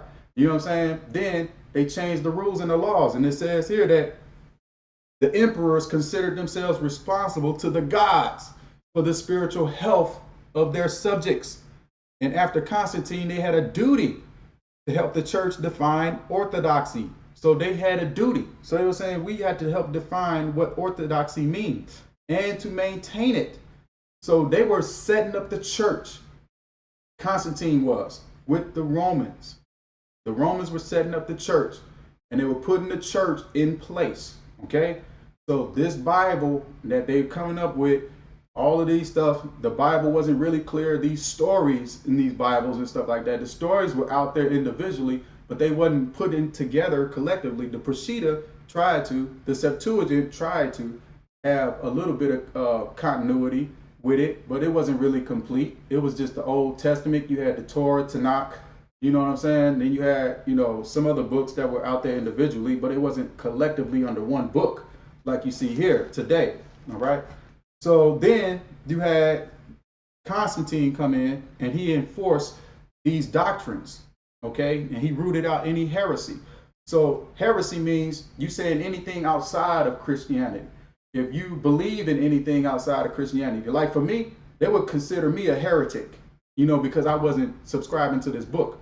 A lot of Christians today will probably consider me a heretic. You know what I'm saying? Because I don't subscribe to the ideology of this book any longer.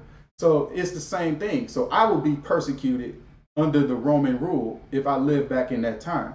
I will be persecuted by the church members if I live back in that time, because it was a crime, to be, going against the book. They'll try to kill you. You know what I'm saying? They'll hang you or crucify you or whatever. But let's see. So then the emperor ensured that God was properly worshipped in his empire. What proper worship, orthodoxy, and doctrines and dogma consisted of was for the church to determine.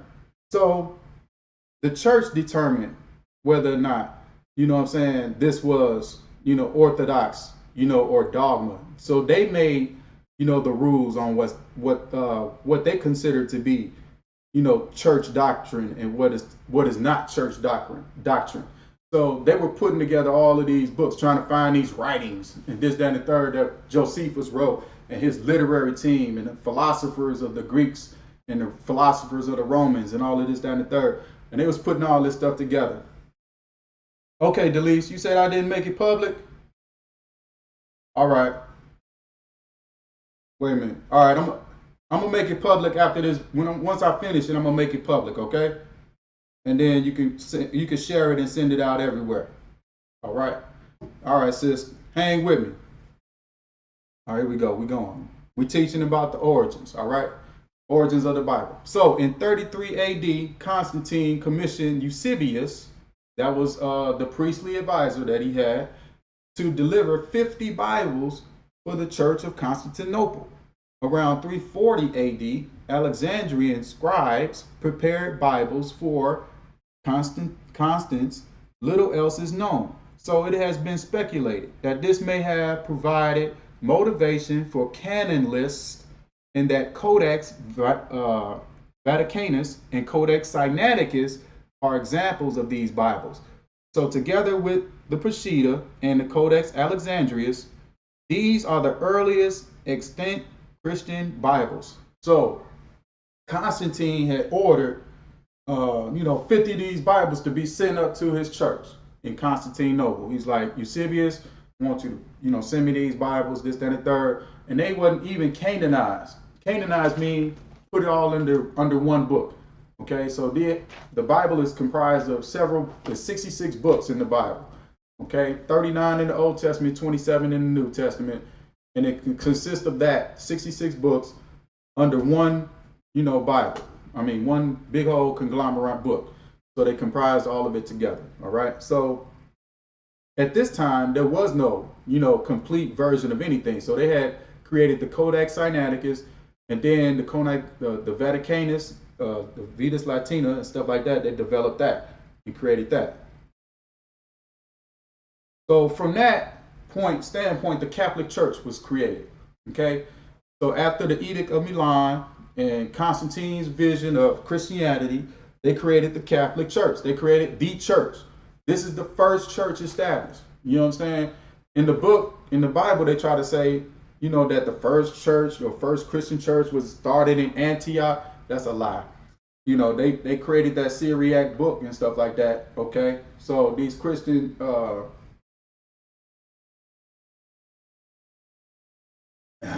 ideologies,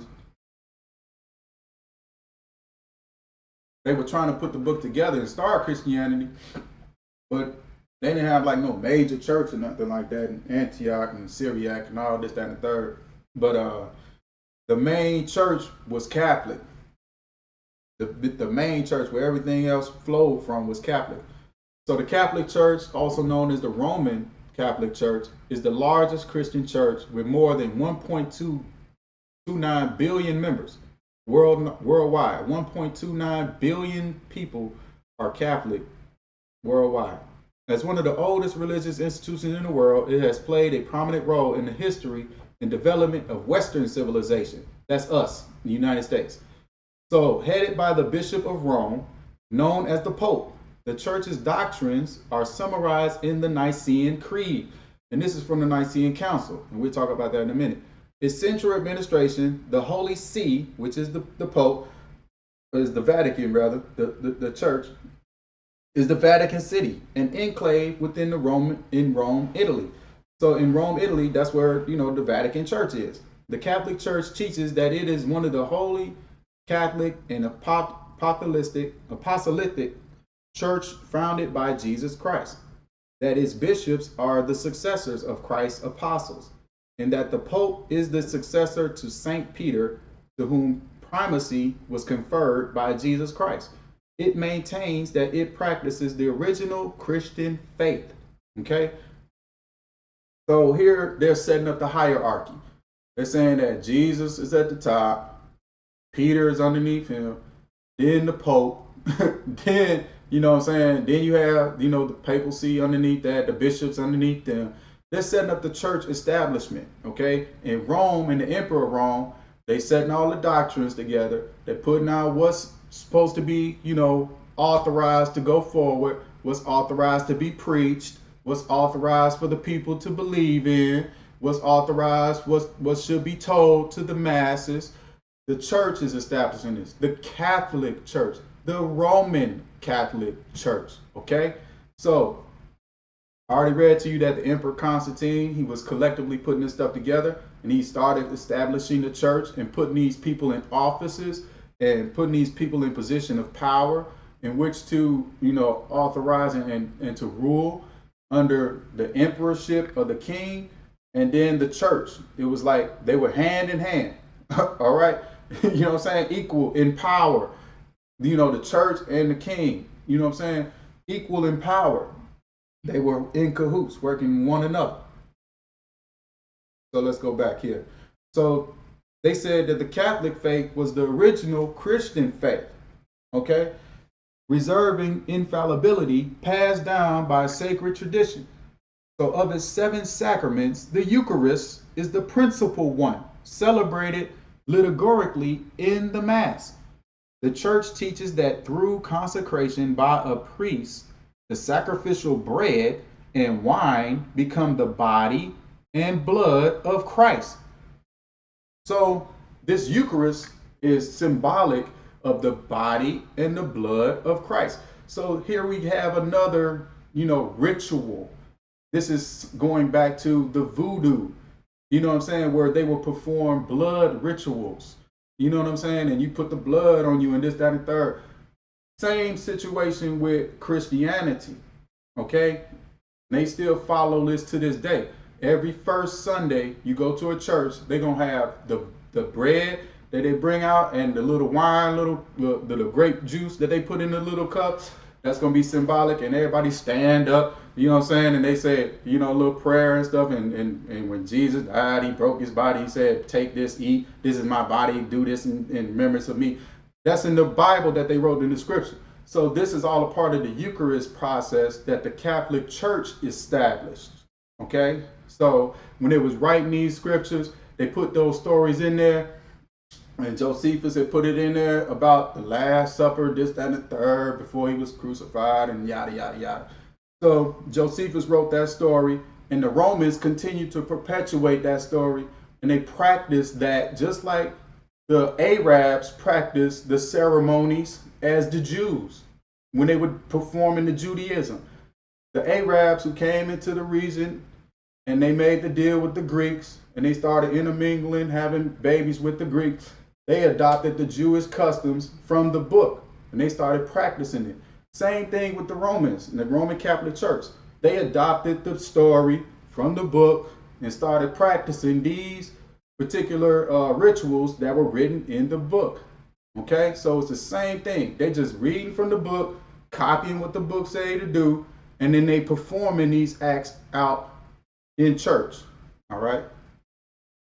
So the Virgin Mary is venerated in the Catholic Church as Mother of God and Queen of Heaven, honored in dogmas and devotion. Its teaching includes sanctification through faith and evangelization of the gospel, and Catholic social teaching, which emphasizes the support for the sick, the poor, and afflicted through corporal and spiritual works of mercy. Okay, the Catholic Church is the largest non-government provider of education and health care in the world. So they're looked at as a, when Christians say, well, we do good things, we're doing great things and stuff for God and for the people and this, that, and the third. They doing this for a reason. It's political. They got to give you something good in order for you to buy in and still love them. They want you to love them, so they got to give you something that'll make you feel good, that'll help you. They can't keep beating you up, and killing your people and expect for you to buy into this book. It's not possible. They're not going to just buy into the book. If they keep beating you down, the whole point of religion is to get you to buy in and to accept it and to embrace it. And the whole point of it is to get you to embrace the culture and to calm down so you won't be rebelling against, you know what I'm saying? So when they put their policies in place to take away certain things, when they put their, they come in and conquer a land and they take over a region and stuff like that, you won't say nothing about it. When they kill off certain babies or immunize, kids and, starving kids, they immunize and they're killing off these populations, this, that, and third.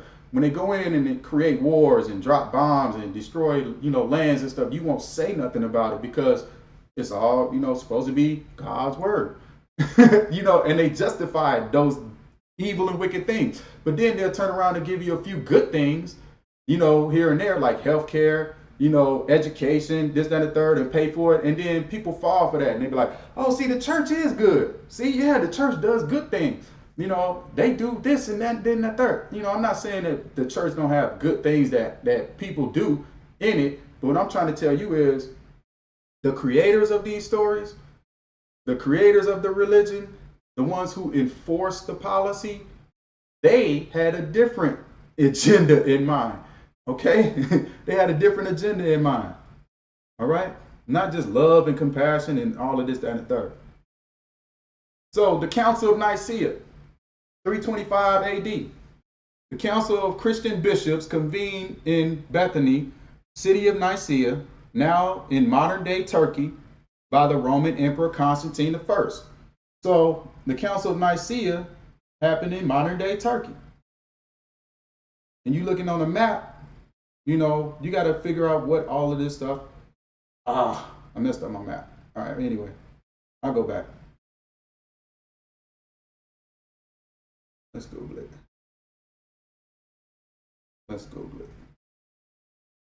Get my map back up. Lost my map.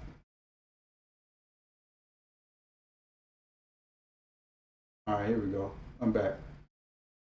So the Council of Nicaea happened in Turkey, right? So I'm going to show you here. As soon as my map come back. All of this area right here. So here's Turkey, right in this area here. Here's Greece. This is Rome, right over here to the left with the boot. This is where the church is, the Vatican. But Turkey is where Istanbul right here, this is where the Church of Hagia Sophia was the first Catholic church that was created back in 500 or 532 AD. The Church of Hagia, that was the first Roman church that was here in Istanbul, Turkey. So that's where all of this stuff went down. You know what I'm saying? This is where Constantinople had his capital, established right up in here. Then the Byzantine Romans, era, that whole era, the Byzantine Romans took over and they started conquering into this region of North Africa. And after the Roman Empire had established itself, and then they had to move, the Vatican, they had to move the church, the Hagia Sophia Church, to the Vatican Church in Rome, Italy, right here. Okay, so the Council of Nicaea it happened in this area, in this region right here in Turkey. Okay, so this is where they're talking about where your Bible was canonized at. This is where the bishops were called in, into this region where the Bible was canonized. Okay, and let me bring you back. Here we go. Hit the slides. In the Council of Nicaea in 325 AD. Okay, so the Roman Emperor Constantine I organized the council along the lines of the Roman Senate, and he presided over it, and pretty much he ran it, but did not cast any official vote.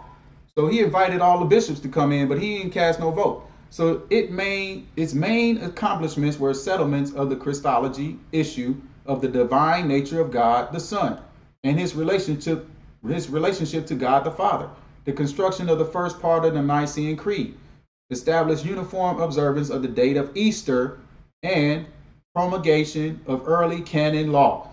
So they couldn't even agree. Okay, so they're coming together trying to establish, the divine nature of God the Son, because they didn't know what the relationship of what God the Father was and God the Son and this, that, and the third. And they were trying to agree on, what Philo of Alexander had put out with the Logos. So here these bishops are in Rome, these white European Romans, putting together what they believe the concept of God is.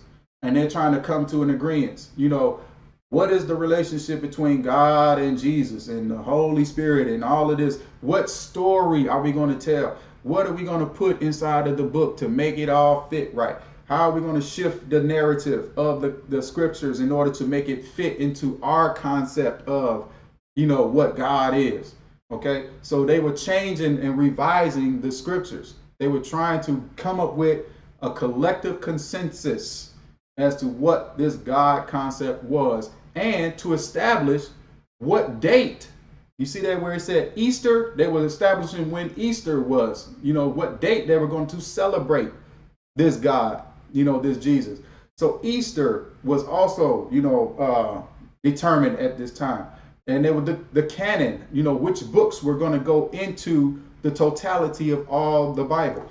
So they didn't even have full other Bibles. They didn't have, 2 John, 2 Peter, Jude, Revelations, in the Peshitta Bible that was in Syriac. They didn't have that. So they were trying to decide what Bibles or what books would go into this one that you have today at your house. Okay. And they decided to come up with these. So let's go back. All right. So the most significant resulted in the first uniform Christian doctrine called the Nicene Creed. With the creation of the creed, a precedent was established for subsequent local and regional councils of bishops to create statements of belief and canons of doctrinal orthodoxy. Man, I'm getting tired. All right. The intent being to define unity of beliefs for the whole of Christendom. So they were trying to unify the beliefs of the people. So one purpose of the council was to resolve disagreements arising from within the Church of Alexandria over the nature of the Son, which is Jesus, in his relationship to the Father, which was God in the scriptures, in the book. In particular, whether the Son had been begotten by the Father from his own being, and therefore having no being, or else created out of nothing, and therefore having a beginning. So Saint Alexander of Alexandria, Egypt, and Antiochus took the first position. The popular presbyter Arius, from whom the term Arianism comes, took the second position. So the council decided against the Arians overwhelmingly, of established 250 to 318 attendees. all but two agreed to sign the creed, and these two, along with Arius, were banished out of the council. so they were going. They were sent to Illyria. All right. So they came up with this whole concept and intended to find out, what the belief system of the whole church was supposed to be. All right. And then they had a disagreement and tried to understand, who, was the Son of God and what was his relationship to God and this, that, and the third. So they was trying to decide that so they can have under one unified goal, for they can be saying the same thing, preaching to the masses of the people the same exact thing. So they're coming together, and Constantine got these bishops together so they can come up with a consensus on how to move forward into putting this book together. Okay. And then one of the main things that happened and occurred is Synodian Vetus. Synodicon Vetus. Now this book was established, and it was talking about how they canonized the books. Okay. And the method in which they used to canonize these books. So this book right here, the Synodicon Vetus, it would tell of a story that was recorded, during this council, that the canonical and apocryphal books to distinguish in the following manner. They were distinguished, and this is how they came up with putting these books in the Bible. This is how they decided to establish which books were put into the Bible. So in the house of God, the books were placed down by the holy altar. Then the council asked the Lord in prayer that the inspired works be found on top of the table, and as in fact happened, and then the spurious on the bottom of the table. So the method in which these bishops used to come up with which books were supposed to be put into this Bible that you have in your table today is they got a collection of all these writings, right? So say, for instance, I got a bunch of writings right all over the place, and these are supposed to be holy writings and everything like that. So the bishop said, all right, let's put them all on the table, and then we'll pray about it, right? And then we'll leave the room, okay? And then whatever books were left on the table, when we come back, those are the books that are going to go, into the canonized version of this book. All right. And then everything else is going to be destroyed, and we're going to burn it all up. All right. But what they don't say is, how ridiculous that method was, for them to come up with, putting these books together, which books were written, because there was a lot of different writings, that was going on at that time. And people were writing all type of stuff about these biblical scriptures and stuff like that, trying to, put out their own message and spin on it. So it was like authors, writing different stories and all this, that, and the third. And they was, sending it up to the Catholic Church for admission into this Canaan Bible. These bishops were, considering these books to be put in the Bible. That's why you got some apocryphal books that were not included, like the Maccabees, those particular apocryphal books that were not included in, this canonized Bible, but it's included in the Catholic Bible, So, and then at that time, 2 Peter, 2 John and Jude and Revelations wasn't even in that Bible. They added those later on, what I'm saying? But the whole method of them to be like, spread these out on the table, y'all, and then we're going to pray about it. And if the Lord tells us which ones, and we're going to leave out the room, and we'll come back, and whatever's left on top of the table is good. The ones at the bottom, we're going to burn those and, destroy them and stuff like that. It was crazy. It was a crazy method and how they put this stuff together. And they were saying that the bishops who attended these meetings were not literate. What I'm saying? There was only 2 bishops who were literate, who were able to read, what I'm saying, or who were able to write. So these bishops, how could they know, how to put these books together and how to, conform them and make them fit and flow, according chronologically, this, that, and the third. The Bible is kind of like not in a chronological order. You flip back and forth in reading the Bible, it kind of doesn't flow, the way it's supposed to or should. But you would think, if it was God's word, that it would actually make sense. It wouldn't be, so sporadic and all over the place. But this is how the Romans created this Bible. This is how the Romans put it together. Okay. So let's read to the bottom here. It says Roman Catholics assert that the idea of Christ's deity was ultimately confirmed by the Bishop of Rome, the Pope, and that it was this confirmation that gave the council its influence and authority. This synod had been charged with investigation of the trouble brought about by the Arian controversy in the Greek-speaking East. To most bishops, the teachings of Arius were heretical and dangerous to the salvation of souls. Okay, so in this point of view, it says that, you know, the ultimate decision, the ultimate, deity of Jesus came down to the Pope. The Pope was the one who determined that Jesus was a God.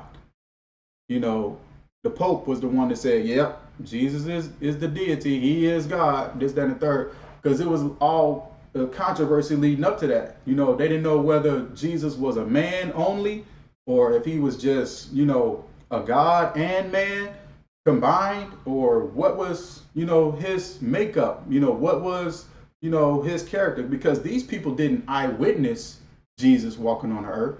They were just hearing stuff that was written. And they was reading these stories that were written by Josephus and his literary team. And they was trying to determine whether or not if Jesus was a deity or not, if he was God or not, if Jesus was, the Messiah.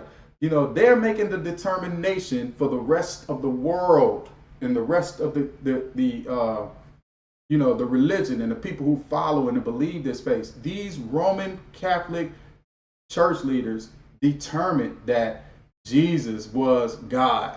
This Pope, this bishop says right here, it says the idea of Christ's deity was ultimately confirmed by the Bishop of Rome, and that it was this confirmation that gave the council its influence and authority.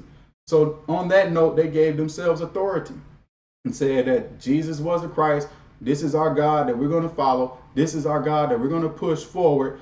And we're going to create this Bible and we put it together. And then we're going to go ahead and give this to the masses of the people. The Pope speaks for God. The hierarchy is, Jesus, Peter, then the Pope, and all this, that, and the third. So the Pope is in that hierarchy, according to the church, the Catholic Church. He's in that hierarchy, and he speaks directly or connects with God. So they use this platform, they use this dogma to create the doctrine, and then the emperor enforces the doctrine. Constantine and the Roman emperor, they enforce the doctrine on the people, and they spread this message, of this Christian God. Jesus is God to the masses of the people, and the people become indoctrinated. They start listening and going to the church and listening to the Pope speak, and it's still going on today. Billions of people going to hear the Pope speak. Same situation here. This is where it all began. All started right here. So when you look at historical facts and you look at this Bible and the literature, it doesn't add up. History is different from his literature, Bible literature. The real history and what really occurred, and how it came about, who put it together, who wrote what, and why did they write it? Josephus wrote the story and the characters of Jesus from Philo Alexander's Philosophy and Understanding. He wrote it using Titus's victories in his the life of Titus. Then he tricked Vespasian into becoming, his slave and interpreter. He turned against the Jews. The Jews were rebelling because they were believing that they were the real children of Israel. From the literature, they grew up in birth, believing this stuff because they were told since they were born that they were a part of this book, and they really believed it. So they was fighting against the Greeks, fighting against the Romans, who was in charge, and they had took over the North African region, and they took over these lands and conquered in it and colonized the lands. And Greek was the whole language, religion. Greek had Judaism, religion. It was pushed throughout the centuries until they changed the character of the Messiah, Jesus. They came up with this character of a loving, kind, peaceful, forgiving character of a peaceful Messiah. during a period where it was a bunch of war and rebellion and killing and fighting. So they had to interject and change the concept and the mindset of the people. And Josephus and Vespasian and the Flavians, Constantine, because he was a part of the Flavian dynasty, they all used this religion and used this character, Jesus, which they created, to bring about peace in the region, to unify the people underneath the Roman Empire, underneath the Roman Church.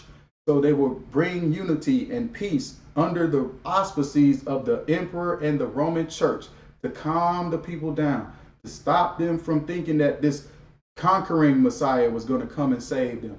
They wanted something that they wanted something to be, to get rid of the Greeks and the Romans. You know what I'm saying? So that they can, take over. But the Romans used Josephus to write this character of Jesus and change the narrative of the Messiah. So they wrote that in the stories. And then these Roman bishops came and they couldn't even decide whether or not Jesus was a god or Jesus was a man, or what was the nature of Jesus and his relationship to God and this, that, and the third in the literature. Okay? Not that he was real. Jesus was a myth. Jesus is a myth, just like all of the other gods that exist. Mithra, Asar, Aset, Apollo, Zeus, all of these other gods, all mythological. Jesus is no different. Jesus was not a man that walked the earth. Jesus did not die on the cross for your sins. He didn't do none of that stuff. It's all in the literature. It's just a story. Okay? So they created the story to calm the people down and to get them under control of the church. And the church used this, and the people bought into this concept because they were forced into it. Okay? The emperor was, I just showed you, in charge of keeping the doctrine and the dogma going and under control and enforcing that, and then stamping out heresy. So anybody who was speaking out against, these stories of Jesus being real, like the Gnostics or the mystics, those sects of people who religious were following their own spirituality, and they had their own, like the Essenes, in the caves of Qumran, they were following their own ideology and understanding. That's why they hid the Dead Sea Scrolls. You know what I'm saying? Because there was a lot of conflict and rage and going on in that time. You know what I'm saying? So they hid all of that stuff, and they were people that were living outside of the, normal mainstream society. They were living in caves, in the outer outskirts of, society, and establishing their little area and their sections so they can worship freely. But the population of the empire would seek those people out to kill and destroy them, to persecute them and to kill them, because they were heretics, or considered heretics, because they were speaking something outside of the literature. The literature was being enforced, and it was being enforced on the people, just like Christianity was forced on slaves, African slaves. They were indoctrinated, just like Hellenization was enforced on African Egyptians, and they adopted the Hebrew culture, and they started calling themselves Black Hebrews, okay? Black Hebrew Israelites. And that's why you get these Black Hebrew Israelite people today believing that they are, some part of this literature, or some, they have some claim to this literature, when in actuality, it was just enforced on them by the Greeks through Hellenization.